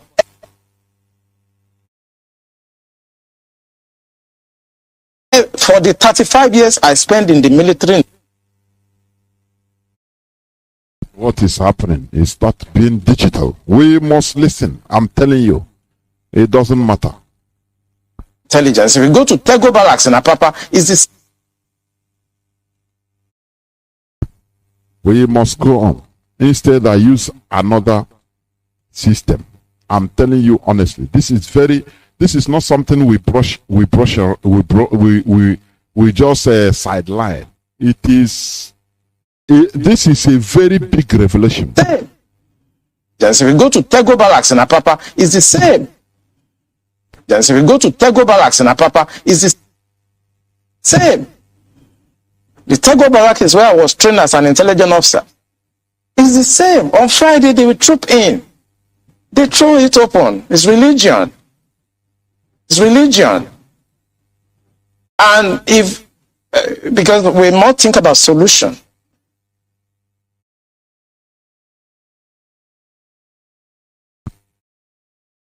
It's blocking, but we must listen to it. Instead, I use another system. No problem. The Minister of Defense should stop this. They should make pronouncement and stop it. Every Friday, people should go to various mosques around them to pray and maintain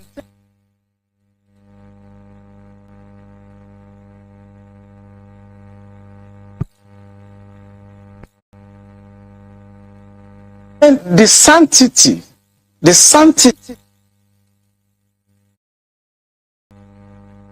We must continue. I'm checking it in another system. So that if this one, I don't need one of this one, we use another one. No problem.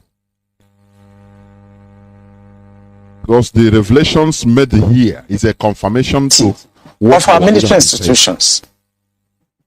That's what So I wanted to know if this has been an issue before now. I mean, has this been anything that, you know, the people at the top in the military have found as a source of concern? Let me raise an instance. For instance, we know that at almost every security institution, even on the roads here in Abuja, before you can enter the same road that leads to any military institution is divided in two. There are huge barricades to prevent anybody from just entering, so to speak. This became a source of concern for the military, in terms, especially after the attacks on the police headquarters. Has this been a source of concern for for the top brass of the military to say, hey, look, if we're taking these steps to put barricades, then this is also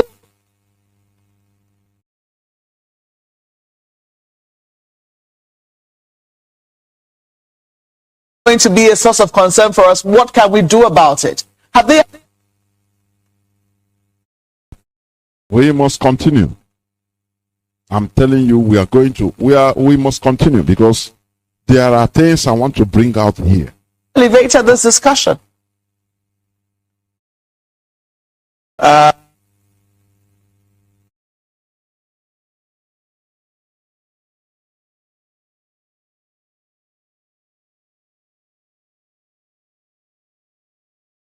The thing is seasoned, but I'm trying to check it in another device so that I can continue playing it. If this one is tired, another one will take the relay. That's it.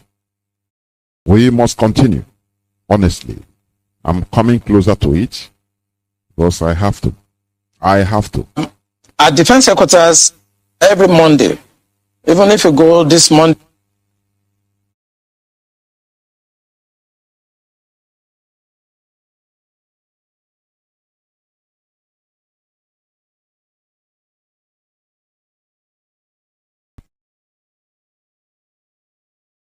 I will be right back, please. Don't ever go away, please.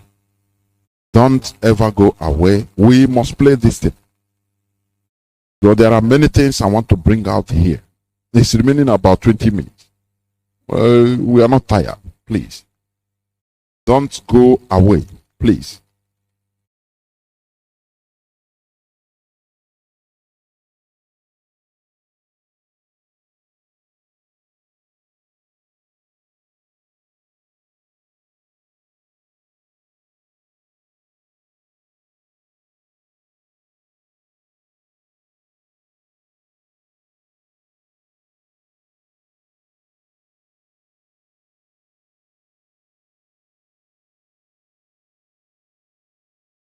I don't know why this thing, whether okay.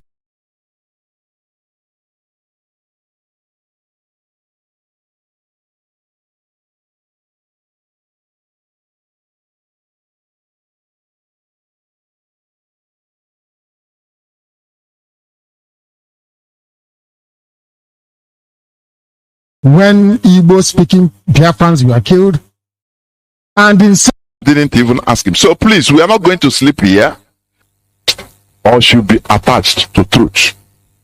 That is what the Europeans were.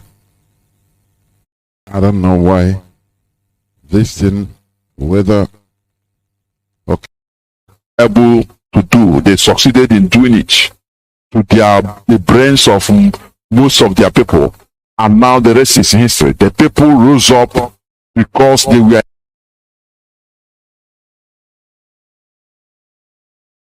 today's program. I am going to play this clip. 31st day of August 20.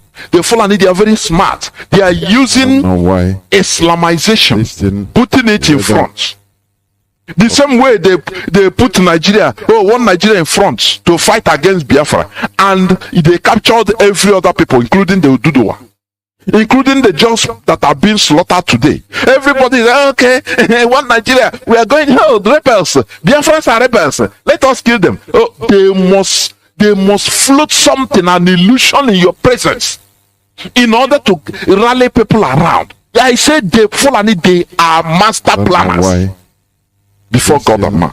Whether they are master planners. We must say it as it is. Why I'm saying, I'm not praising them, but I'm letting you understand the type of enemy we have, the type of people we are dealing with. These are people that have been conquering. They have been inside conquest since more than 500-600 years back. Because some people will say, no, the British are giving them advice. Yes, I agree now. But who gave them advice to conquer parts of Mauritania? Whether it's in the 14th or 15th century. Is it the British?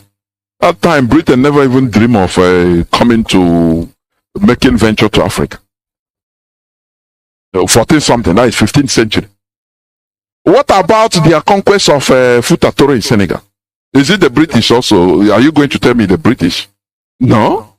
They did it on their own. Now they moved down to Fouta Djallon. Is it the British too?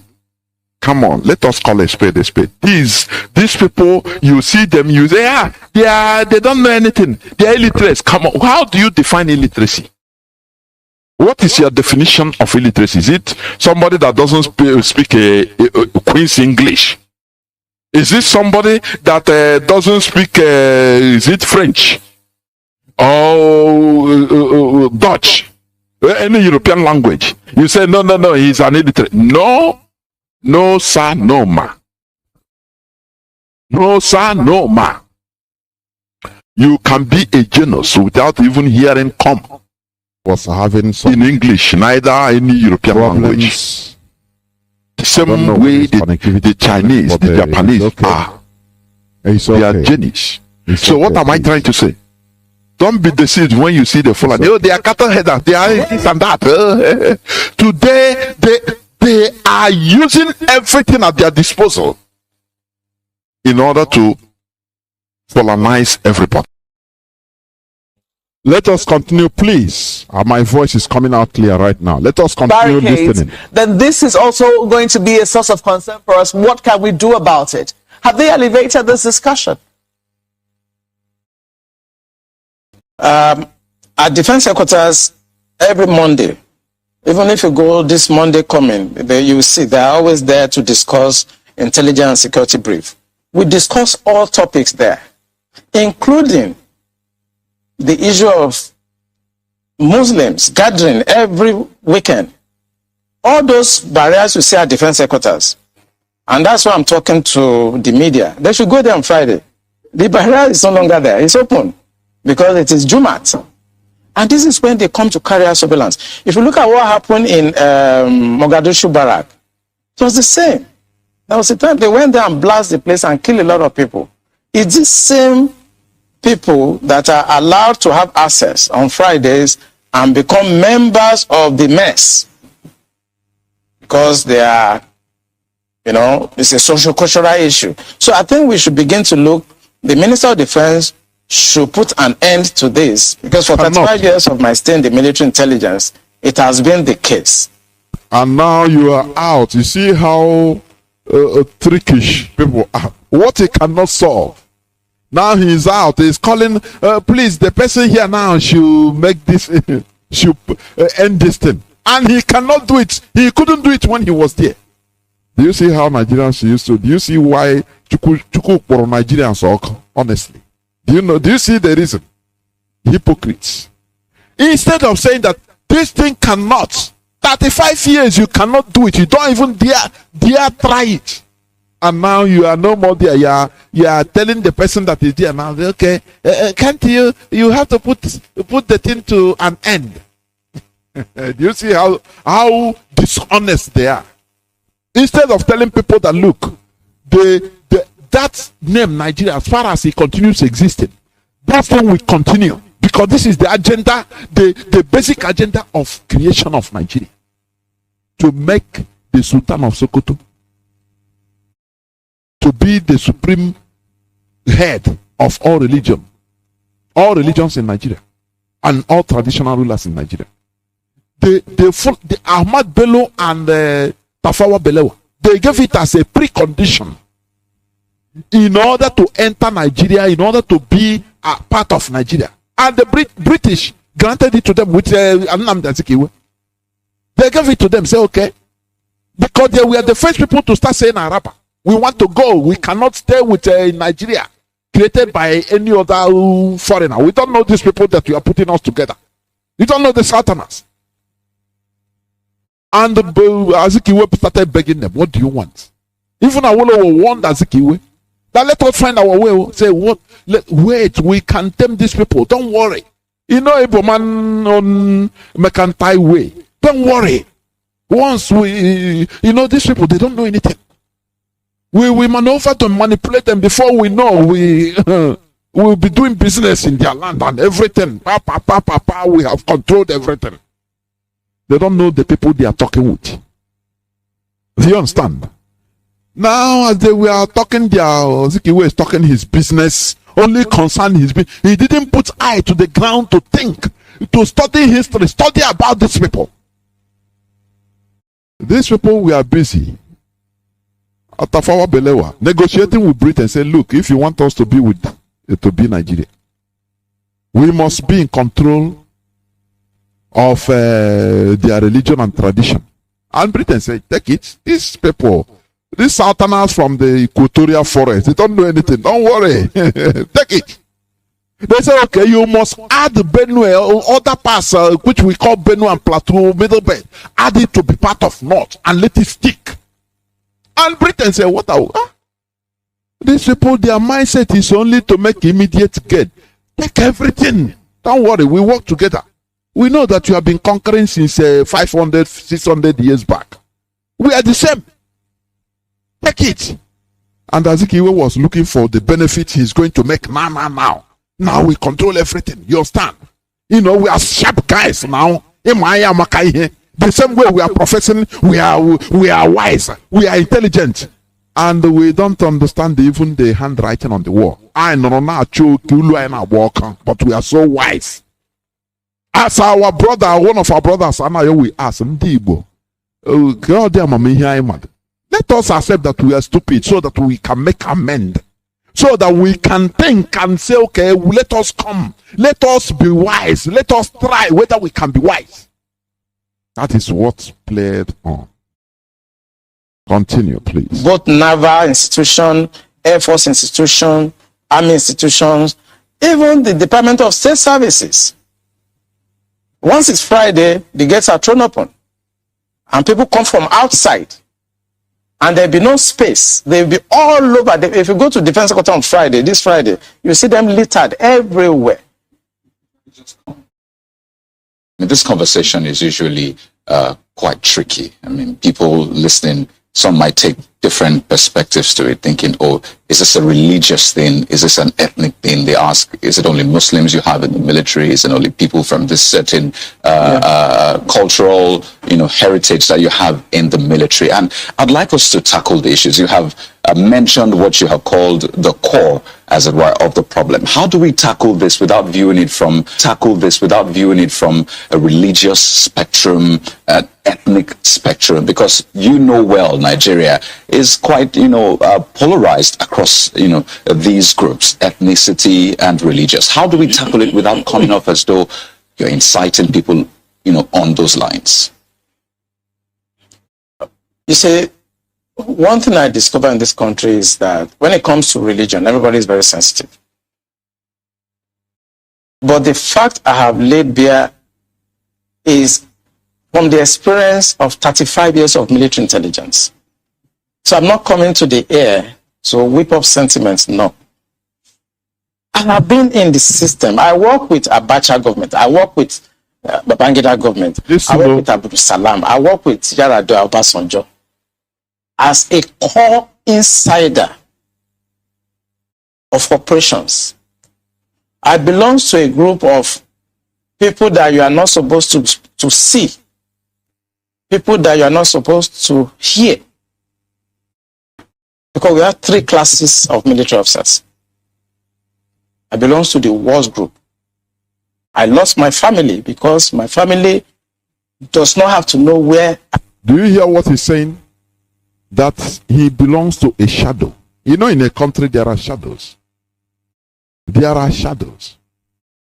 Do you know, because one thing brings another. You know, many of us in this struggle, or can come on, or can come on Facebook and show everything. Do you remember what Mazi Johnathan said one time? When people are talking DOS, listen, before even DOS are not even allowed to even come on air to speak anyhow. Many people in this struggle are at the background. They are not allowed. Not that they are not handsome to come out on Facebook to dress anyhow they want and start, because many people on Facebook, what people are watching them is how they dress and how their gestures, their gesticulations, you think that is Biafra, no, but it's their gesticulation. Some of us in this struggle, they belong to the shadows. You don't need to hear them. Why this man is speaking? Because you see that Nigeria is in pieces. Nigeria has gone. So there is no need of maintaining that order. There is no more, there is no structure to maintain again. So he have to come out. These are people that you are not supposed to even know. Even he say his wife, his family, they are gone because they don't supposed to know what he's doing. He is living a shadow life. That is how there are people in a country that should be like that. Intelligence. So our people should reason. Not everything. Once you come out on Facebook, you be in your parlor or you be in your office, you design it so that it will be attractive. Hey, many people are in the shadows. They are not supposed to be seen. That is how a country is. Do you understand that? In some people, you don't dare see their photo because there are things they are doing that is very, very, very deep in this struggle. You don't dare see them. You don't dare even know too much about them. That is the group this man belongs to. But why he's doing what he's doing? If it's a normal country, he can never do it. He can be your friend. You don't know that he's a very, very dangerous. There is a place he say, I have killed for this country. I have destroyed many things for this country. That is who he is. You understand? There is a place it will be, if it's a normal country, if he come before he say, he will die. Because he is not supposed to open up who he is. You can see it as you can see him as, it's my uncle. He's on the Navy of it, but you don't know that he's a shadow. If he reveal to you what he's doing, you can never even shake him. You can never even, if he come back and buy something for you as his uncle, you will run away and say, he's a monster. Because he's a shadow. I want us to learn, please. Not everybody that comes up, we are deceived by, just like babies, they love colors. They love colors, bright colors. That is what many of us like. Going to Facebook, watching, this man, look at what he's wearing today. Hey, wow. Hey, on the Biafra. This is only what you are watching. Let us continue, please. I've been where I've gone, and I cannot talk. I've seen Konolu here, I've seen Stan Lambo. Some of us belong to that group that we are not supposed to be seen, and we are not supposed to be heard. The truth I'm telling you now is not about sentiments. Is that there are a group of people in this country that feels that this country should be Islamized. This is a fact. I say you want me to start mentioning names of people in this government that we have interrogated. I was a member of an interrogation team, and I've interrogated a very high-ranking member of this government. Are you hearing him? In 2007, 2008. Are you hearing him? He's not saying that, no, my friend say, I was a member of the team that directed some interview. He said, I myself have interviewed them. These terrorists. Some of them are governors today. Some of them are ministers today. This man, if he tells you his real personality, that is his actions, before God and man, you see that these are people that they have killed with their bare hands, they have slaughtered, they have slashed open and removed organs of human beings still breathing. They have done very dangerous activities. But he saw that why he's revealing all these things. He saw that all those things, 35 years of sacrifice, is just in vain. That they are using him to pursue his agenda. This is what Gowon saw, and he feel ashamed to come and speak. Because he's an old man. People will laugh at him. So, they use you. Oh. When they were using you, what were you saying? You know? But this man had the courage. Because he said that there is no more Nigeria. Nigeria is gone. As far as Nigeria continues to exist, there is a looming danger. Only ordinary people now, they don't see it. That is why we are making sure, in order to escape the danger, the only way to escape it is to separate, nothing more. There is no other way. Please continue listening. On the issue of Boko Haram, I interrogated him. He's in this government right now. And what was the issue? Boko Haram. And this senior officer was actually let go because he was found culpable. But right now he's in the government. You see, we must say the truth, because when if our we don't, leader said that terrorists are ruling us, Nigeria government is a terrorist government. People look at him and say, no, this small boy, he was born after the war. How can he come and tell us this thing? Come on, go and sit down. They call him, some people call him scammer initially. Be at alert. Because agwa knows in Africa, agwa no ni mulo. Do you understand? Let us stop chasing rats, please. Let us continue. We will listen. We will finish it. Even if I take a few calls, this is an insight. I've been longing to analyze, to give more insight on all this. Let us continue listening. Country is going down the precipice. We have been set back more than 60 years right now. We've gone back to the time before 1966. Are you listening? Now. And whoever is coming back to repair this country has a lot of work to do.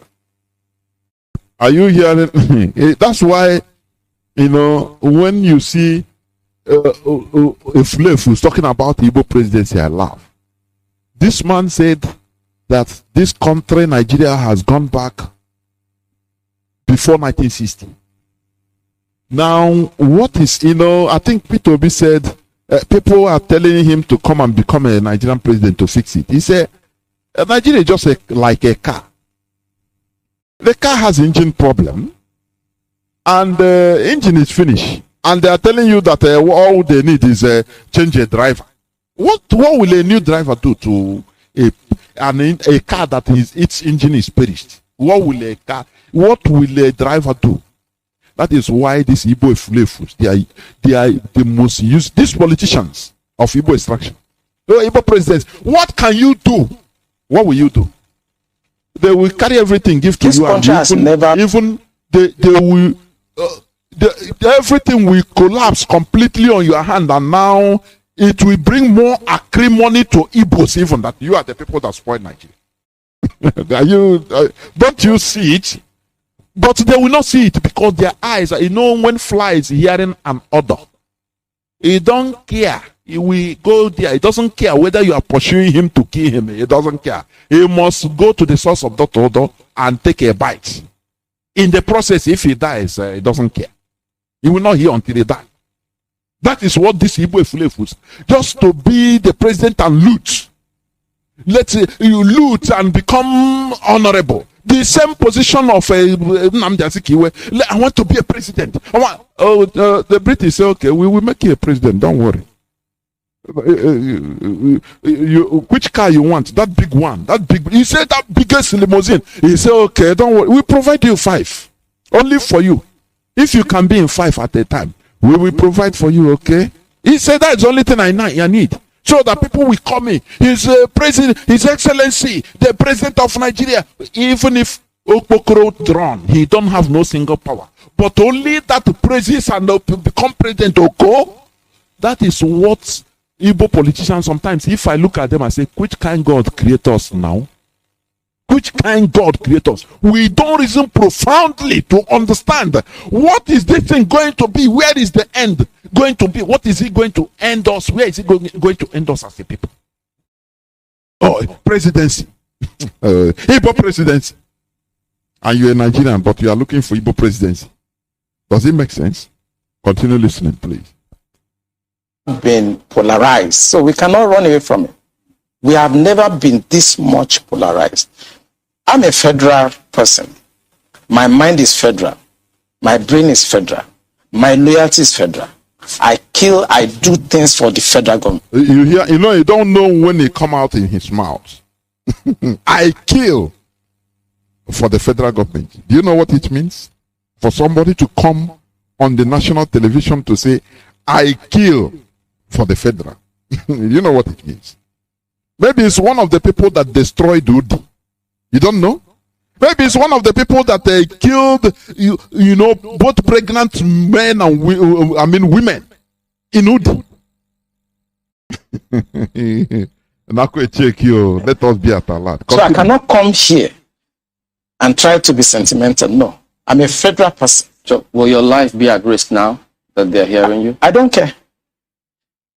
I don't care. And my colleagues, they know me. Those people that listen to me, they know me. I don't care. The issue is that this country is bigger than an individual. That is the issue. This country is bigger than individuals. Buhari will come and go. Eliminating me or killing me will not solve the problem and will not add value. But he will come and go. And somebody must come and repair the damage to the psyche of this society, the damage to the polarization, to the nepotism that I've never seen in my life.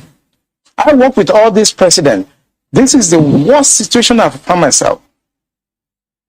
And believe me, internet does not forget. I was part of the people that helped to bring Buhari to government. Because I believe in him. Have you worked with the government after that? Listen here, what is going to say? After you helped bring the government? Oh, of course, I worked with him. We brought him in 2015, and I work as the Deputy Director of Defense Administration. And we have a lot of hope in him. People are listening to me, they know me. And we actually are ready to do anything for him. What he has turned out over the years is shocking to us. I was in Harvard in 2014, in December, when the Department of State Services and CIA and others were contemplating about Buhari and other aspirants. I know what we did to convince the American government that the only person that can come and put this country right is Buhari.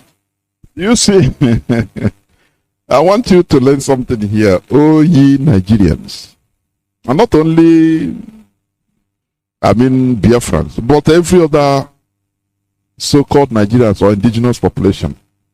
Very unfortunate enough to find himself or herself in that contraption. Listen to what this man said. Oh, we are doing election. Oh, this one. You don't know that they are. It is the international. The powerful countries are putting who they want and who's supposed to be there. Not your PVC. Are you understanding me? Have you ever heard that France? The election of France, and they gathered with CIA and the Nigerian DSS to contemplate on is it Sarkozy or is it Macron to rule France? Have you had it before? Does it exist? It's only in Africa. It's only in Nigeria that the powers to be there, the people that gather and say, okay, you represent our interests. Will you? They start begging that, no, let us follow. Is this person we want? No. The people, cabals, they will gather and lobby the CIA for somebody that you will call your president tomorrow in your own country. That is why sometimes when our leader is speaking, he wants to, he almost become frustrated. Say, God, why do you create Africa even? Why? And you are shouting, we're in a democracy. Hey, well, democracy nonsense. What are you democratizing? When it is the shadows that are planning to, they plan and give you whatever they want. Because you are docile. Because they see you as stupid. Because you are not enlightened. Because if you are, you will rise up and take what belongs to you. You know why? We are in a free world. I've been saying this before. If you are stupid, others will take what belongs to you and do you shake and move on. After all, God bless Jacob. Jacob, because of his trickishness, he's a supplanter. He deceived his brother, and God loved him. Don't you know that? God loved the Europeans because they are sensible. Because they are overshadowing you, because they are manipulating you. Don't you see that? Do you understand what I'm saying? Do you understand that? So that when you are cry, it doesn't matter anything. Don't you know that Ken cried? Esau. He cried bitterly. After Jacob supplanted him and cheated him of his seniorship or eldership, he cried. Did he shake God? No one laugh and say you are stupid. The same way when you are crying, United Nations, come and help us. The United Nations, look at the Fulani headsmen. They are blocked here. They are killing us. So even since 6 o'clock, I never chop. United Nations, God will help us. God will be there. And if he want, he can send thunder and kill you. Kill all of you. Say you people are stupid. He will say, Fulani headsmen, bravo, go on. These people are useless. Kill all of them. Slaughter them because they are useless set of people. They can't fight back. Only crying. Will you cry more than Esau? Esau cried bitterly. Does that change anything? Jacob has gone. He cheated him, he laughed, he gone. God was blessing him. That is the way it is. That is the word of the world if you don't understand it. If you cannot rise up in one way, being either you are too powerful, you use your power and do something. Either you are diplomatic, use your diplomacy and do something good for your people. But when you fail all these things, you think that you want to make money. Selfish interest, and you after it is affecting everybody, and you say, God help us. The Fulani, even God will be helping the Fulani terrorists to overrun you because you know that you are stupid before God and man. I'm telling you, I don't know why the world is sounding like it, but it's the truth. Look at the world of today. You are talking of democracy. It is the people outsiders that are planned. They come, they say, okay, this is the person who wants to be your president. And you are there making, we are doing campaign. It's our president, it's our governor. The same way the Fulanis are imposing. Is it not the cycling Fulani of Imo State? He's imposed there to do their bidding. And out of selfishness and stupidity, many people in Imo State, the House of Assembly, all of them jump a fence and enter and join the cycling Fulani. Okay, it's politics. Why God will not punish us? Why won't he punish us? Because he seen that we are stupid. Instead of resistance, everybody join. Our governor, hey, and the Fulani, they are laughing. You are seeing what he's doing? Because they impose him. The same way foreign powers are imposing presidents, Fulanis are imposing their person as governors to rule over us. And we are shouting, we cannot rise up and do something. Somebody cannot carry grenade and hold, even if he did. Oh, God Almighty. How do you think that God will even listen to you? How? Unless you rise up and do something. You cannot rise up. Instead, you are only gossiping. Facebook, that is only what you know to do. check you, please. Let us continue. That was before the Lagos, APC, before they chose within. Right. And that was how Tinubu came in. We know what we did, but what he has done in the past 6 years is shocking. It's unprecedented. And it should not be allowed to be swept under the carpet because the damage to the psyche of this country is monumental. We'll talk more on this, but pardon me, we've got Mr. Alfred Ononuju waiting. He's a security consultant and the forensic investigator as well. Good morning, and pardon us, we just had to explore some of these positions. So, you've been listening in to what's being said, and then perhaps also read and updated yourself with the current situation concerning that scenario with the NDA. What do you think?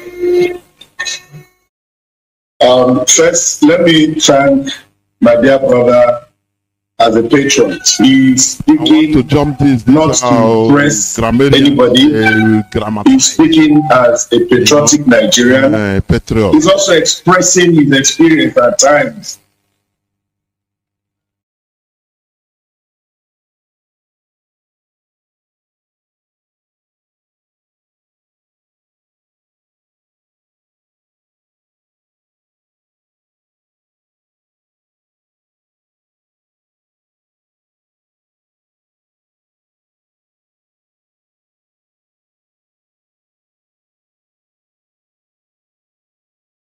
We must continue.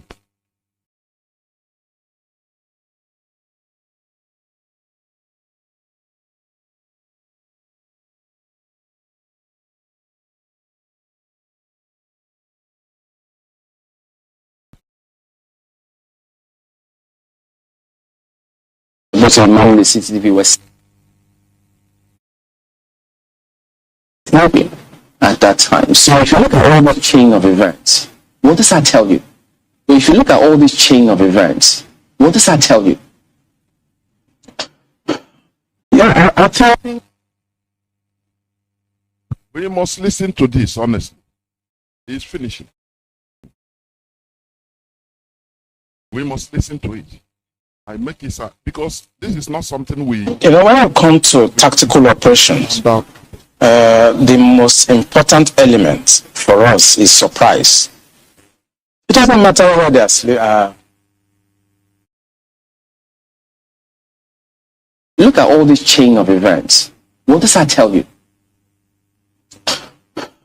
Yeah, I think, when you come to tactical operations, the most important element for us is surprise.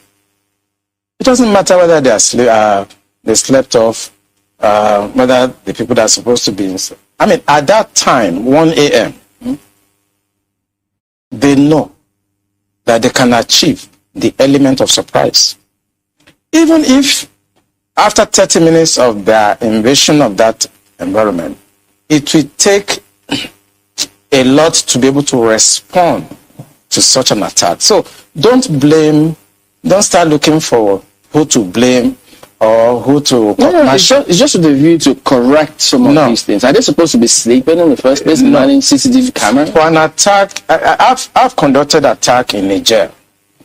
I've conducted attack in Angola. You see, no matter how fortified an environment is, no matter how foreign it is, if you can achieve the element of surprise, let us learn military strategy. I know NDA very well. I know the security architecture.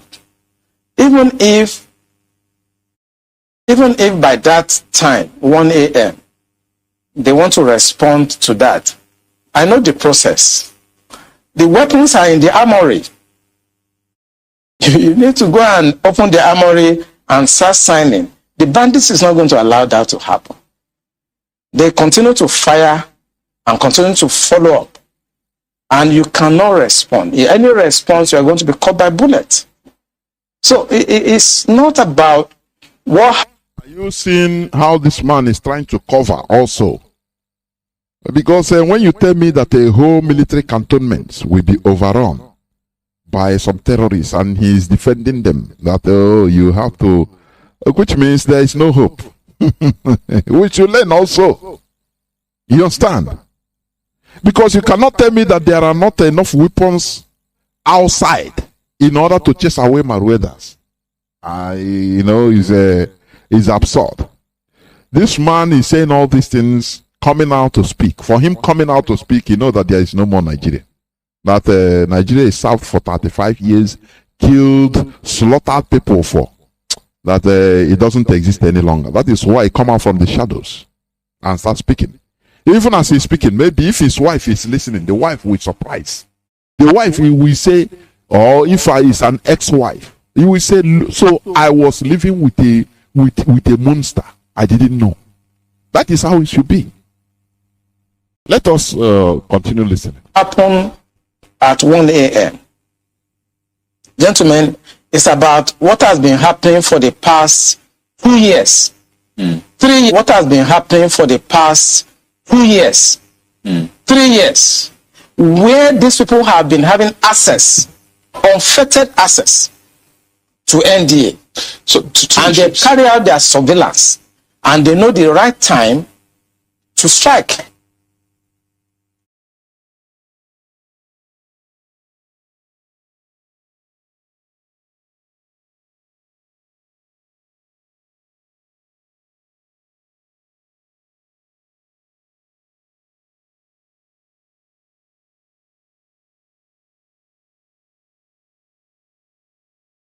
Yeah.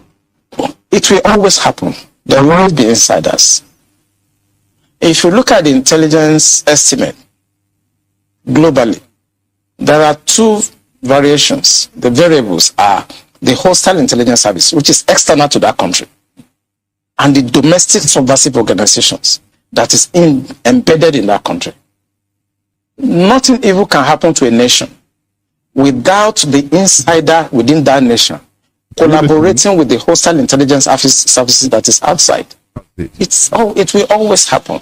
So if I could just raise this other part, in the statement that was put out, the term unknown gunmen was used 3 times, the 3 paragraphs: unknown gunmen, unknown gunmen, unknown gunmen. Prior to this time, people called them bandits, some even called them terrorists. But is it instructive for you that there was a term unknown gunmen that was used?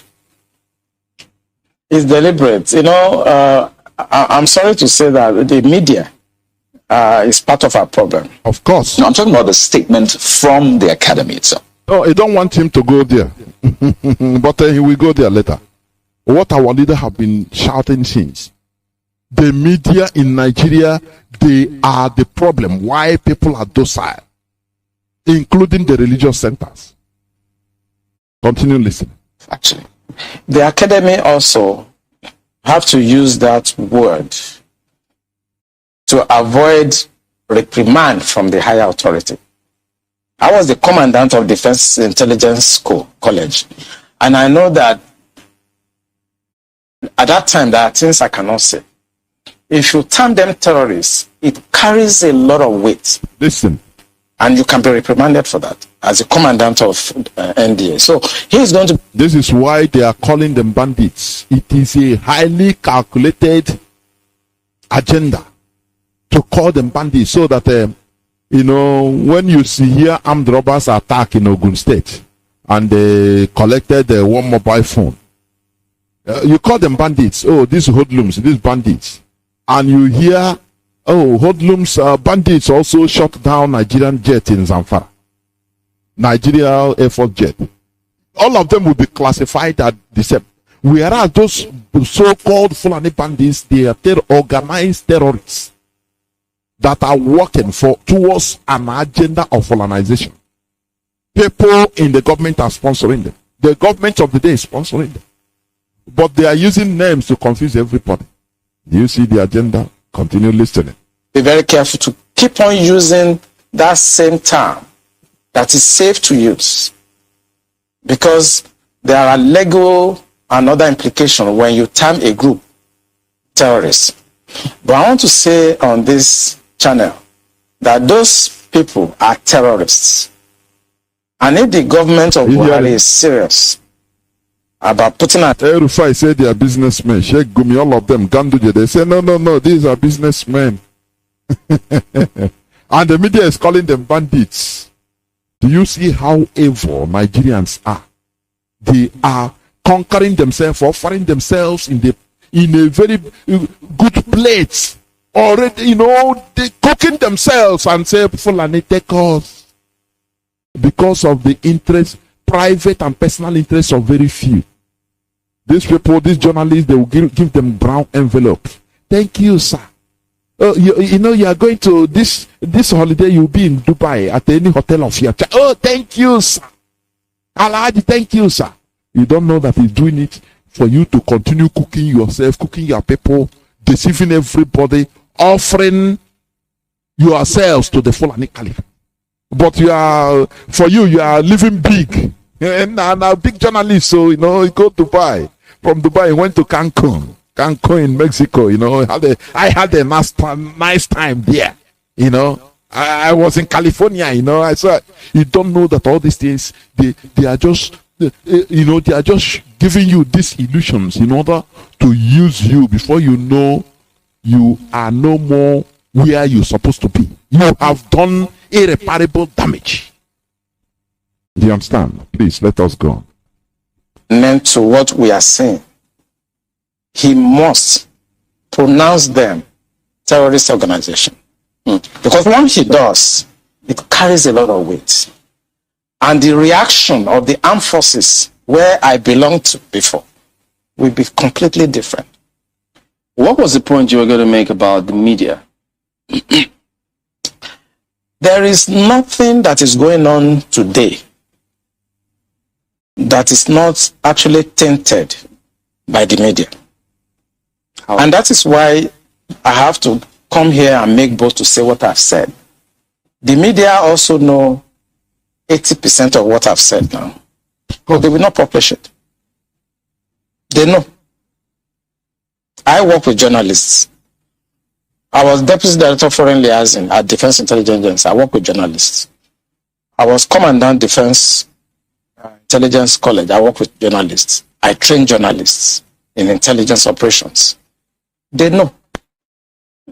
So why are they not also saying the obvious? So that will help the security and safety and progress of this country. Journalism died in Nigeria since the death of Delegiwa. That is the thing. All these are brown envelope journalists. So at that time that you worked with the journalists and, training them and doing all of that, did you give them permission to publish your name as a source if they were going to go to press with those details? Oh, I did. It was a policy because, you see, when I was made the Commandant of Defense Intelligence... No, because, you had said that you belonged to a group that was not supposed to have been heard or seen. Yeah. So how did you give them permission to publish your name? Yeah, because at that time I was holding a different appointment. I've held a lot of appointments in the military. There are certain appointments I will hold that has no connotation with intelligence at all. For example, I was the Chief of Staff Logistic Command for the Navy. That appointment has nothing to do with intelligence. I was the Defense Advisor to Nigeria in France. It has nothing to do with intelligence. So there are times I hold appointments and I have to deal with journalists.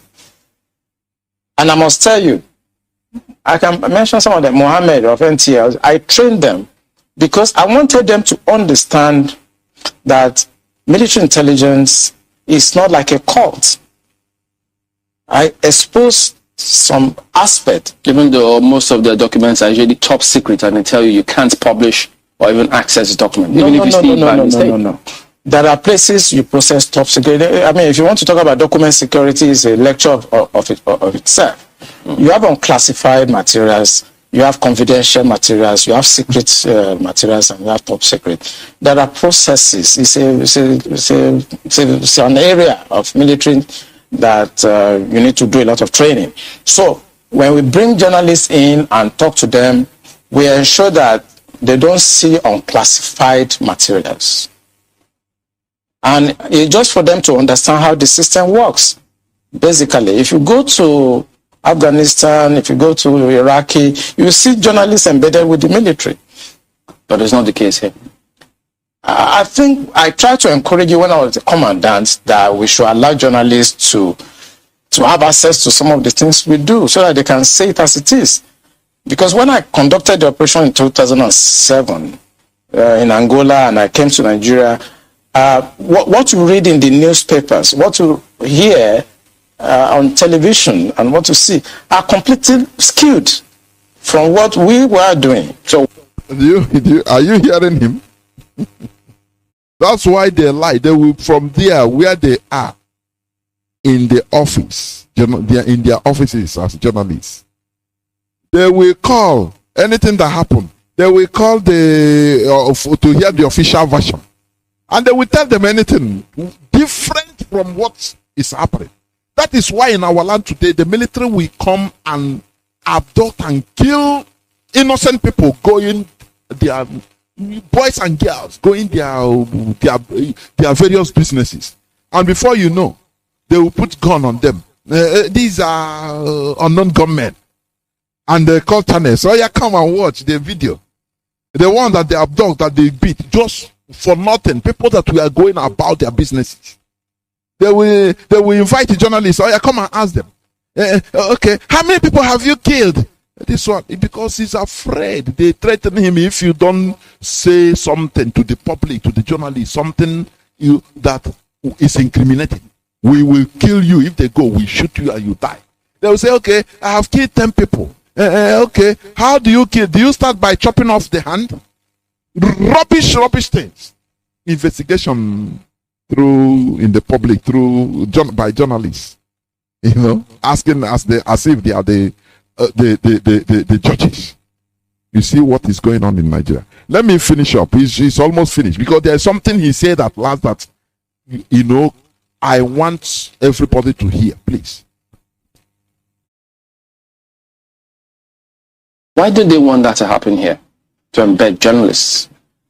I just think it's myopism.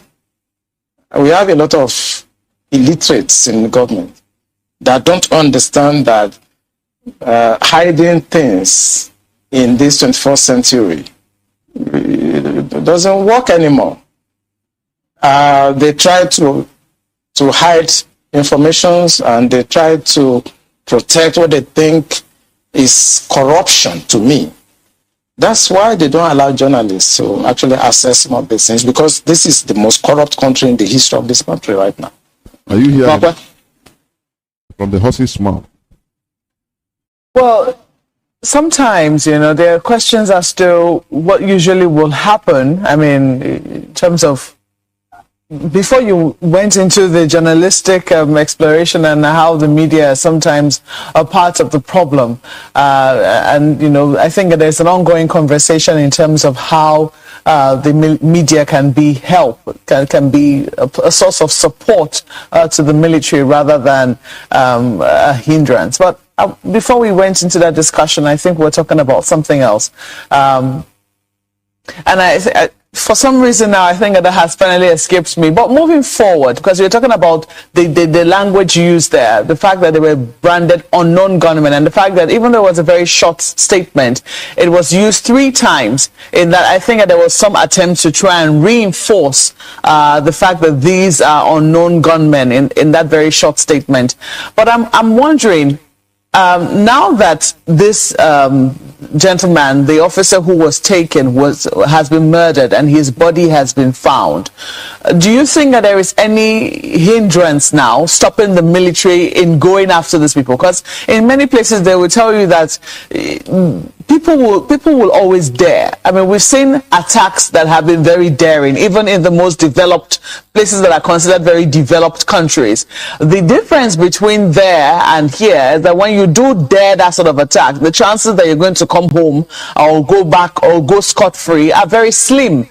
Here we are yet to see how directly the people who committed an offense directly are, brought to book or do not go home and get away with it. Do you think that now that there is nothing at stake in terms of how this major, who his body has now been found lifeless, is there any hindrance stopping the military from getting the actual people, not just the general attack or attacks that happened days later, the actual people who committed this heinous attack and crime on the Nigeria Defense Academy?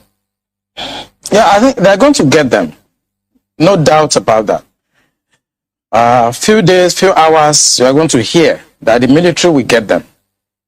I know how it feels when things like this happen to colleagues. There are times we actually disobey instructions. There are times we don't follow operational orders.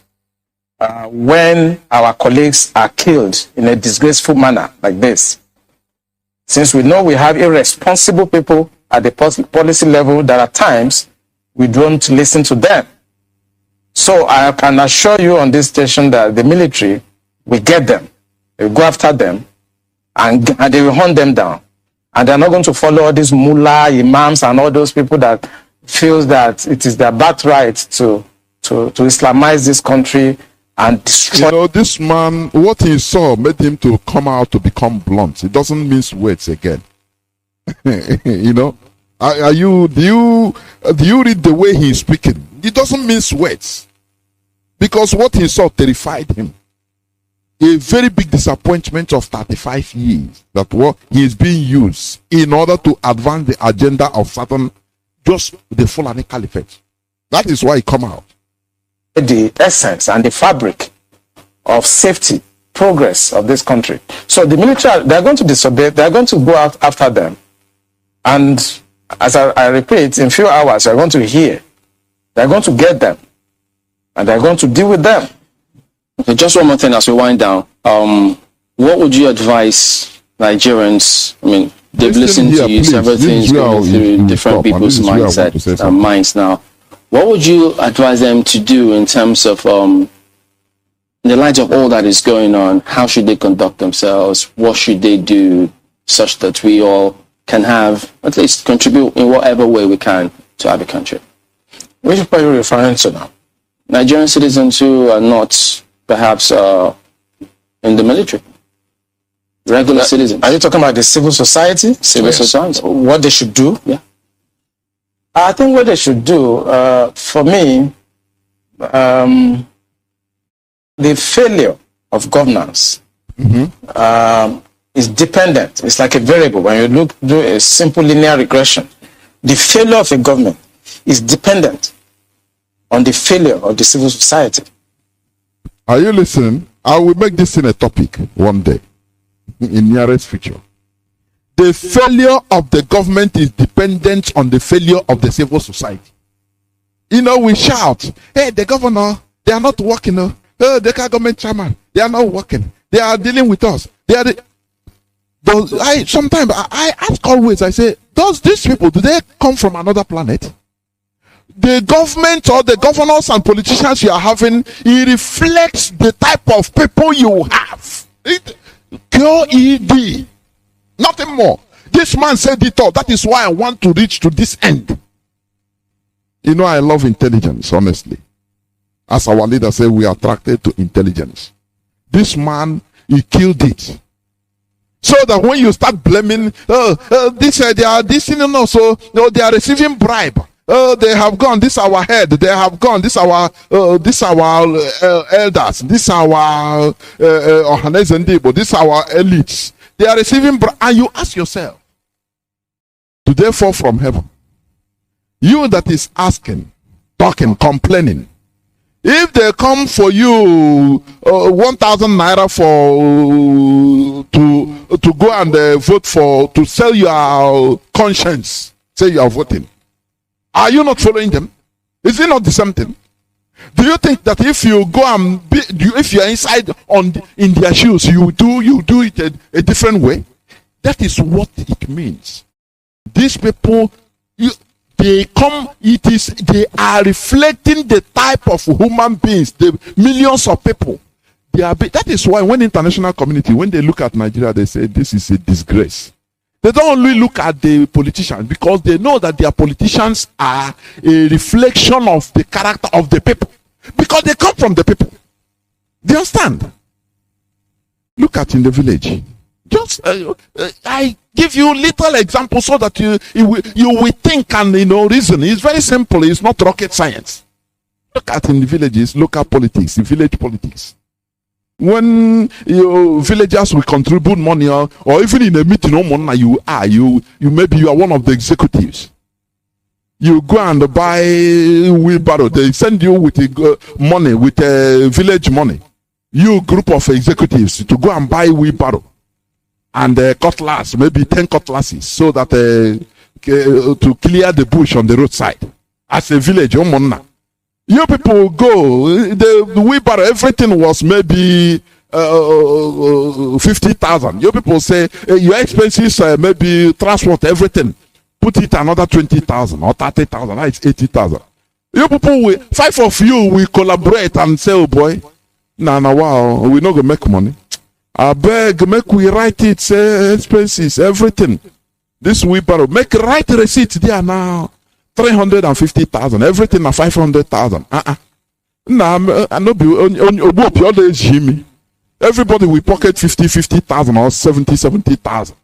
And tomorrow you will cry, hey, well, our governor, they don't kill us. So, there's one funny story. Let me tell you this, because it's finished. There's one funny story I read one time. You see this midget of Kano State. He acted wisely some time ago. There's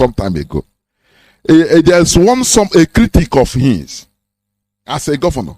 Some time ago, maybe 1 or 2 years ago, I read this. I have forgotten where. It's a story, and I think it's real. It's real. I say he's a critic of El Rufai in Kaduna as a governor. He said this man he's corrupt. His government is corrupt. This and that.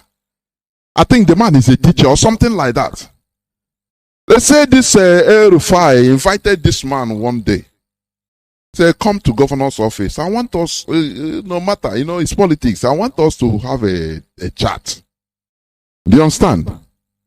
So the man was excited. It's not animosity. He said, this is not about personal. I know what you are saying. So let us find a way, any way you can help. We are running a government. So you come in. They said the man chat, he said, if you are coming, even if you have car, don't come with car, please. Come with a cycle. This Okada. He gave order from gate that they should allow this man with his Okada to enter. It will be a commercial Okada. Now, this man entered, carried the Okada, past the gate. They called the government. He said, allow them to enter. Listen now. The man that is shouting, your government is corrupt, blah, blah, blah, corrupt. Now, reaching at the gate and enter inside, now he tell the Okada to park there, wait for him. He tell El Rufai, tell his gate people, the military or the people are there. He have entered inside. He said, tell the Okada to wait. Now they tell the Okada to wait. They invited the man inside. He come, he met the governor. Hey, governor opened the briefcase or the drawer. He brought out 400,000 naira. 400,000. He give the man, he said, you see, we are not fighting each other. I didn't call you to kill you. I want the Okada to wait so that you know that you are safe and sound.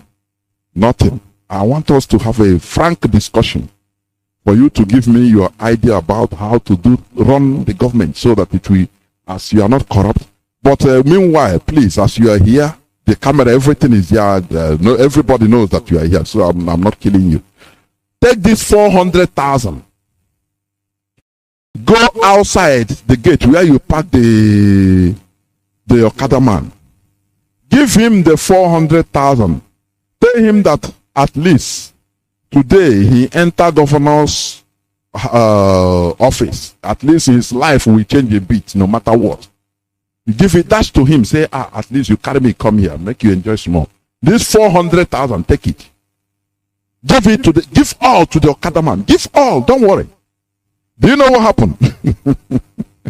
This man come out, he come out before he read the Okada man. He take only, he put the remaining money inside the danchik. He take from there. I think he take 20,000 naira.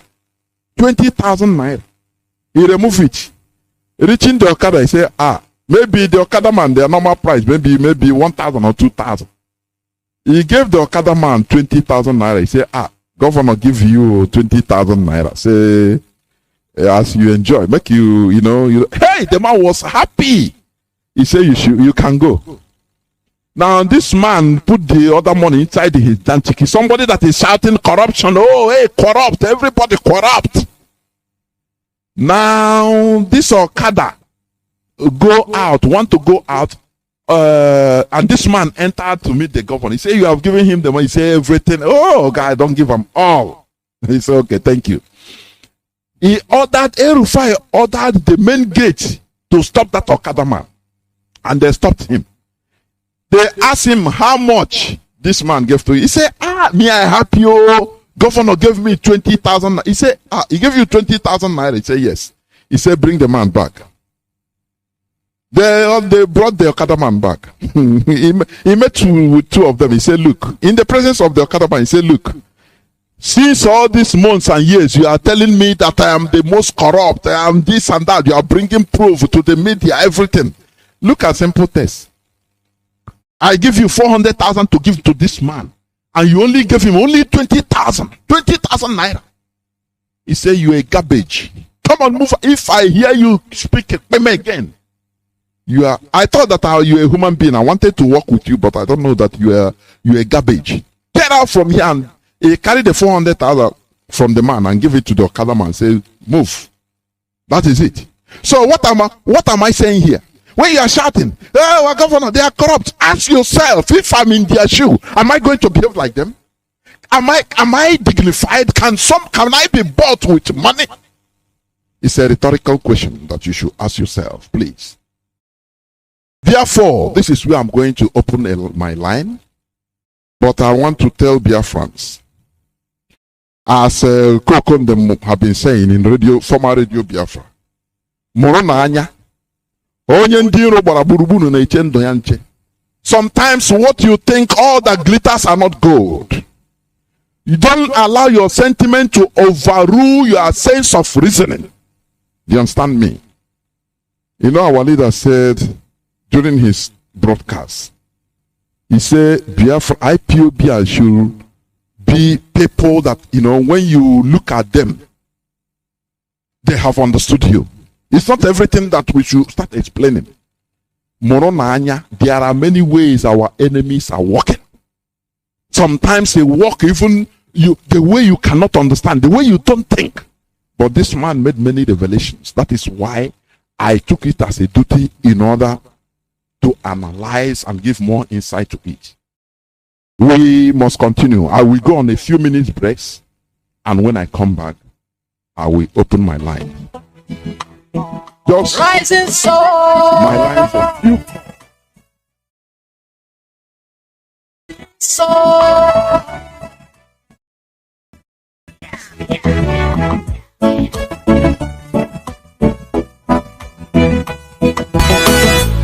Lines are now open. Our direct line is +1 213 328 6224. I repeat, +1 213 328 6224. Our WhatsApp and Signal line is +61 405 142 547. I repeat, +61 405 142 547. Please give us a call and give us your submission or your view, but do not take much time, please, because even I will not take much calls, because this insight is something we need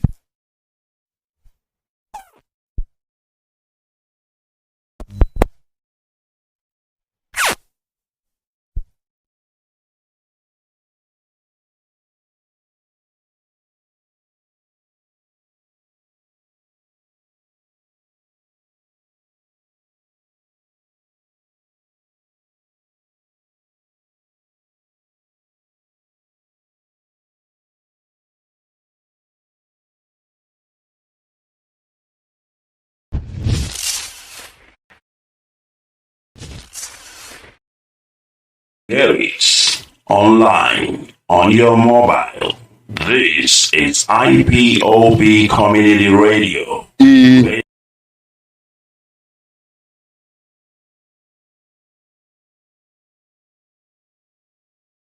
All these imams and pastors and telling the public, go and pray.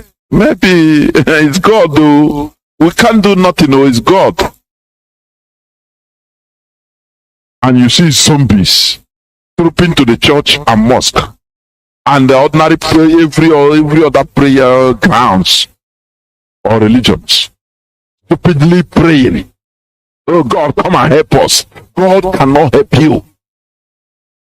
You must help yourself and do something. After the era of enlightenment was preceded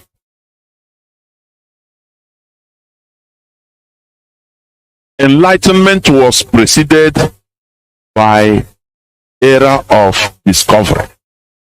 Do you understand that? Without enlightenment, you can. What are you going to discover? Now, why do I say this?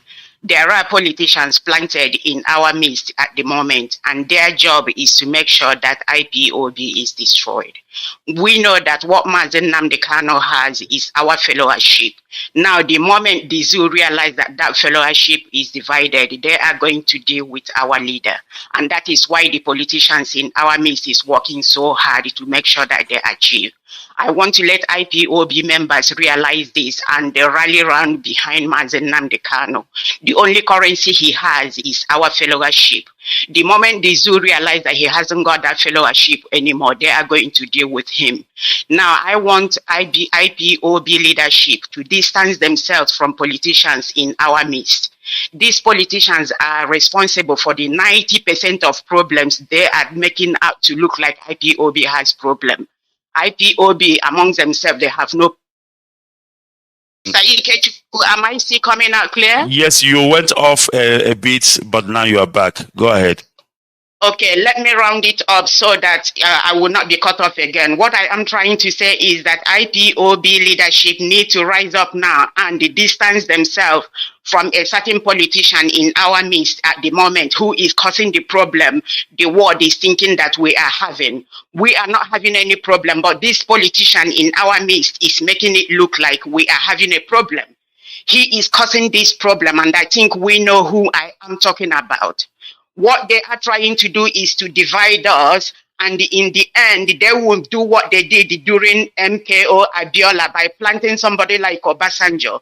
They are going to deal with our leader, and then they are going to pretend that they are giving us Biafra and say that there is a new leader who they are going to plant, and we know who I am talking about. This person is a politician. He is not a freedom fighter. IPOB leadership need to rise up now and distance themselves from this politician. IPOB members, wake up. Wake up. He is dragging you people to destruction. You are beginning to follow him. He doesn't mean well for you. Our leader will always say that some people don't mean well for you. This person does not mean well for you.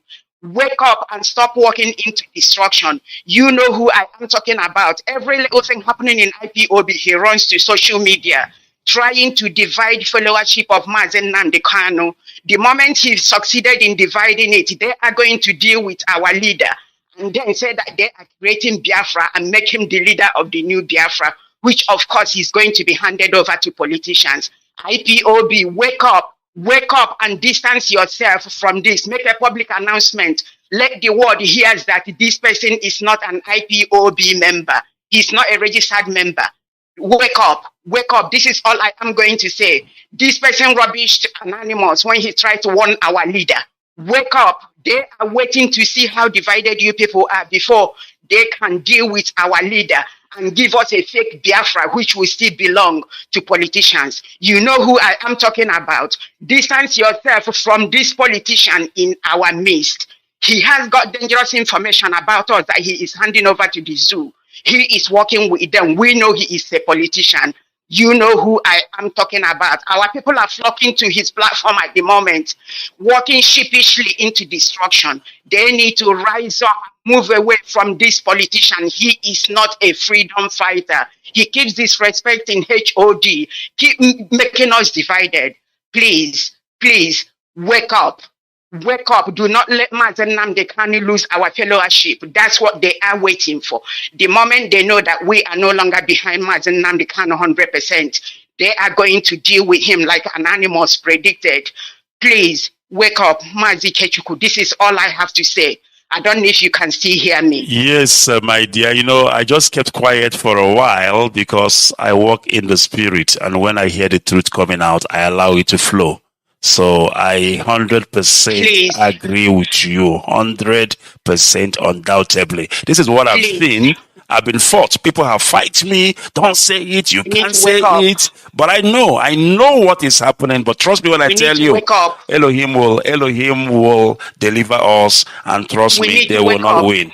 Thank you very much, my dear sister. It's beginning to happen. Abiola is beginning to repeat itself again. They are going to give us fake Biafra using somebody that is a politician, working with politicians. And this person has got dangerous information about IPOB that he is passing on to politicians. He is a politician. He is not a freedom fighter. Stop flocking to his platform, promoting him. If he wants to build his platform, let him start from scratch like Mazi Nnamdi Kanu did. He is riding on IPOB back, building his platform, dividing us. But we are asleep, walking sheepishly into destruction, crossing over at midnight programs where their souls are being bound. Everybody needs to wake up. Wake up. They are waiting for us. They are waiting to see us disseminated. Then they deal with our leader. Please wake up. Stop following this politician. Everybody knows who I am talking about. I think my sister Omote said about it yesterday. Please wake up. Stop flocking to that platform. Please wake up and save Mazi Nnamdi Kanu. It is going to happen. Don't follow this politician. He's not a registered member.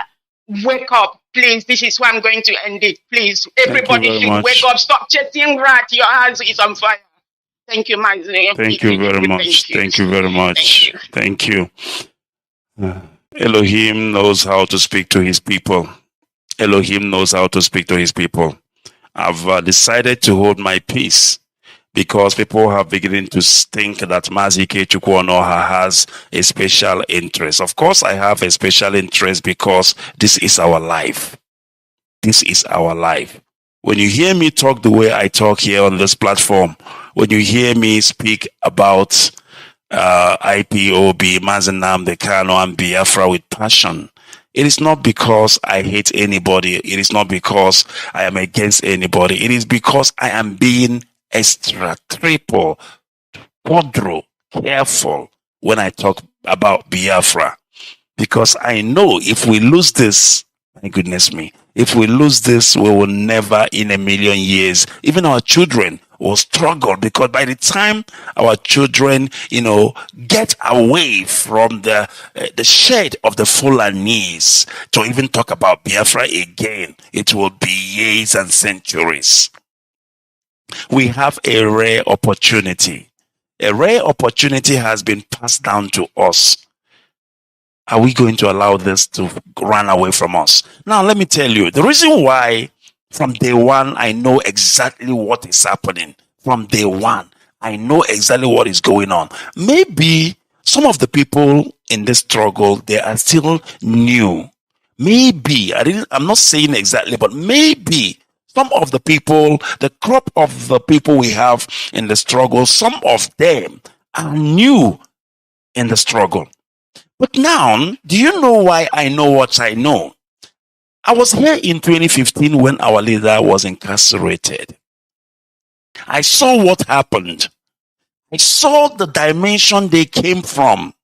But we were able to sustain the attack. We were able to repel the attack. And at the end, we won. Now, the same movie is playing itself back again. The same movie. This is actually, how do I put it, a sequel. If it's in the movie, that's what they call it. This is like a sequel. It is playing itself again. But this time around, one thing about Fulanese you don't understand is this. They are master planners. You might call them any name you want, Janjaweed, Fulani this, that, and that. But these people are master planners. They are patients to the core. When they do something and it did not work, they don't give hope. They continue. They persist. Do you know how long it has taken the Fulani to get into Biafra land? I'm talking years. Because Usman Dan Fodio came in the 18th century. He did whatever he has to. He conquered the Hausa peasants. Today, Hausas are the slaves. You heard it from Governor Autumn. Okay, don't take it from me. Don't take it from our leader. But you heard it from Governor Autumn. Because the thing about us is that sometimes we don't even listen or believe what we hear from this platform or even from our leader, some of us. But Governor Autumn have repeated the same thing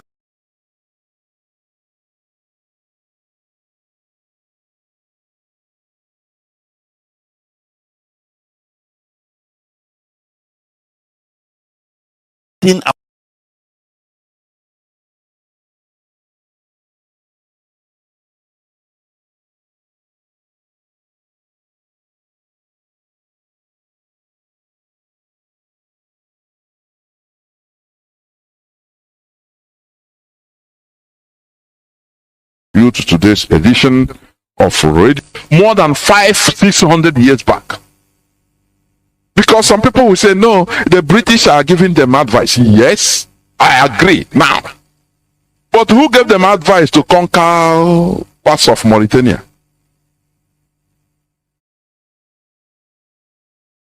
Whether it's in the 14th or 15th century. Is it the British? At that time, Britain never even dreamed of coming to making venture to Africa. 14 something, that is 15th century. What about their conquest of Fouta Touré in Senegal? Is it the British also? Are you going to tell me the British? No? They did it on their own. Now they moved down to Fouta Djallon. Is it the British too? Come on, let us call a spade a spade. These people, you see them, you say, they don't know anything. They are illiterate. Come on, how do you define illiteracy?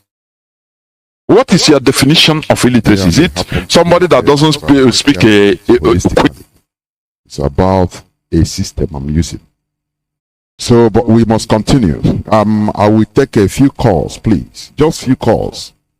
Because I want us to just ponder about this insight and analysis and judge ourselves, please. I have a caller on WhatsApp. Can you hear me? Caller on WhatsApp. Can you hear me? Yes, please. I can hear you loud and clear. Welcome to the program. Please go on. Thank you so very much, Mazi Johnathan. I just want to appreciate you for all your effort for bringing this enlightenment to our people. Before I made my contribution or my comment, my name is Obina. I am calling from London, and I'm sorry I haven't. A bit long time. What happened? Yes, Mazi, I'm so sorry. It's been a long time. I've been engaged in so many complex situations, but eventually it doesn't take me away from the struggle. But I'm here with you. I've been very much active in other platforms in social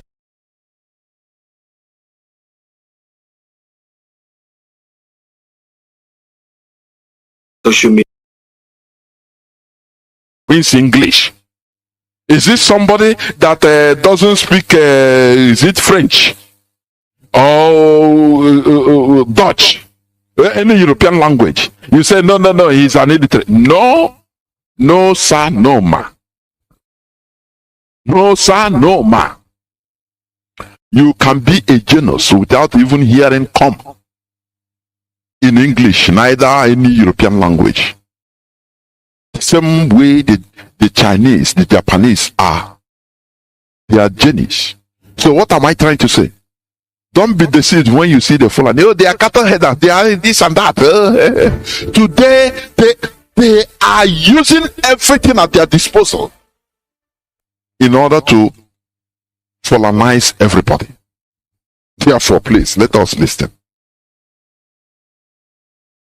Welcome back. Yes, we'll be talking about what you just saw now, the security breach in NDA, and we've got Commodore Kunle Olawumi joining us here this morning. He's the head Department of Criminology and Security Studies, Christland University, Nigeria. Good morning, sir. Thank you for coming on today. Thank you very much for having me. Well, this is it's one of those blow your cheeks out moments, because lots of people, when they heard it, they just thought, no way, this can't be. But they just thought, well, some people thought it was fake news. Others thought, nah, maybe there could be some other explanation to this. And then the academy put up this press release saying, yes, it's been compromised. And here we are today. So details are emerging that raises more questions than answers at the moment. But what's your impression of this, for instance? Thank you very much. My impression, I think, is just the impression of every Nigerian at this point. This is an aberration. I mean, you don't attack Nigerian Defense Academy and kill officers and get away with it. Yeah. The last time I was in NDA was in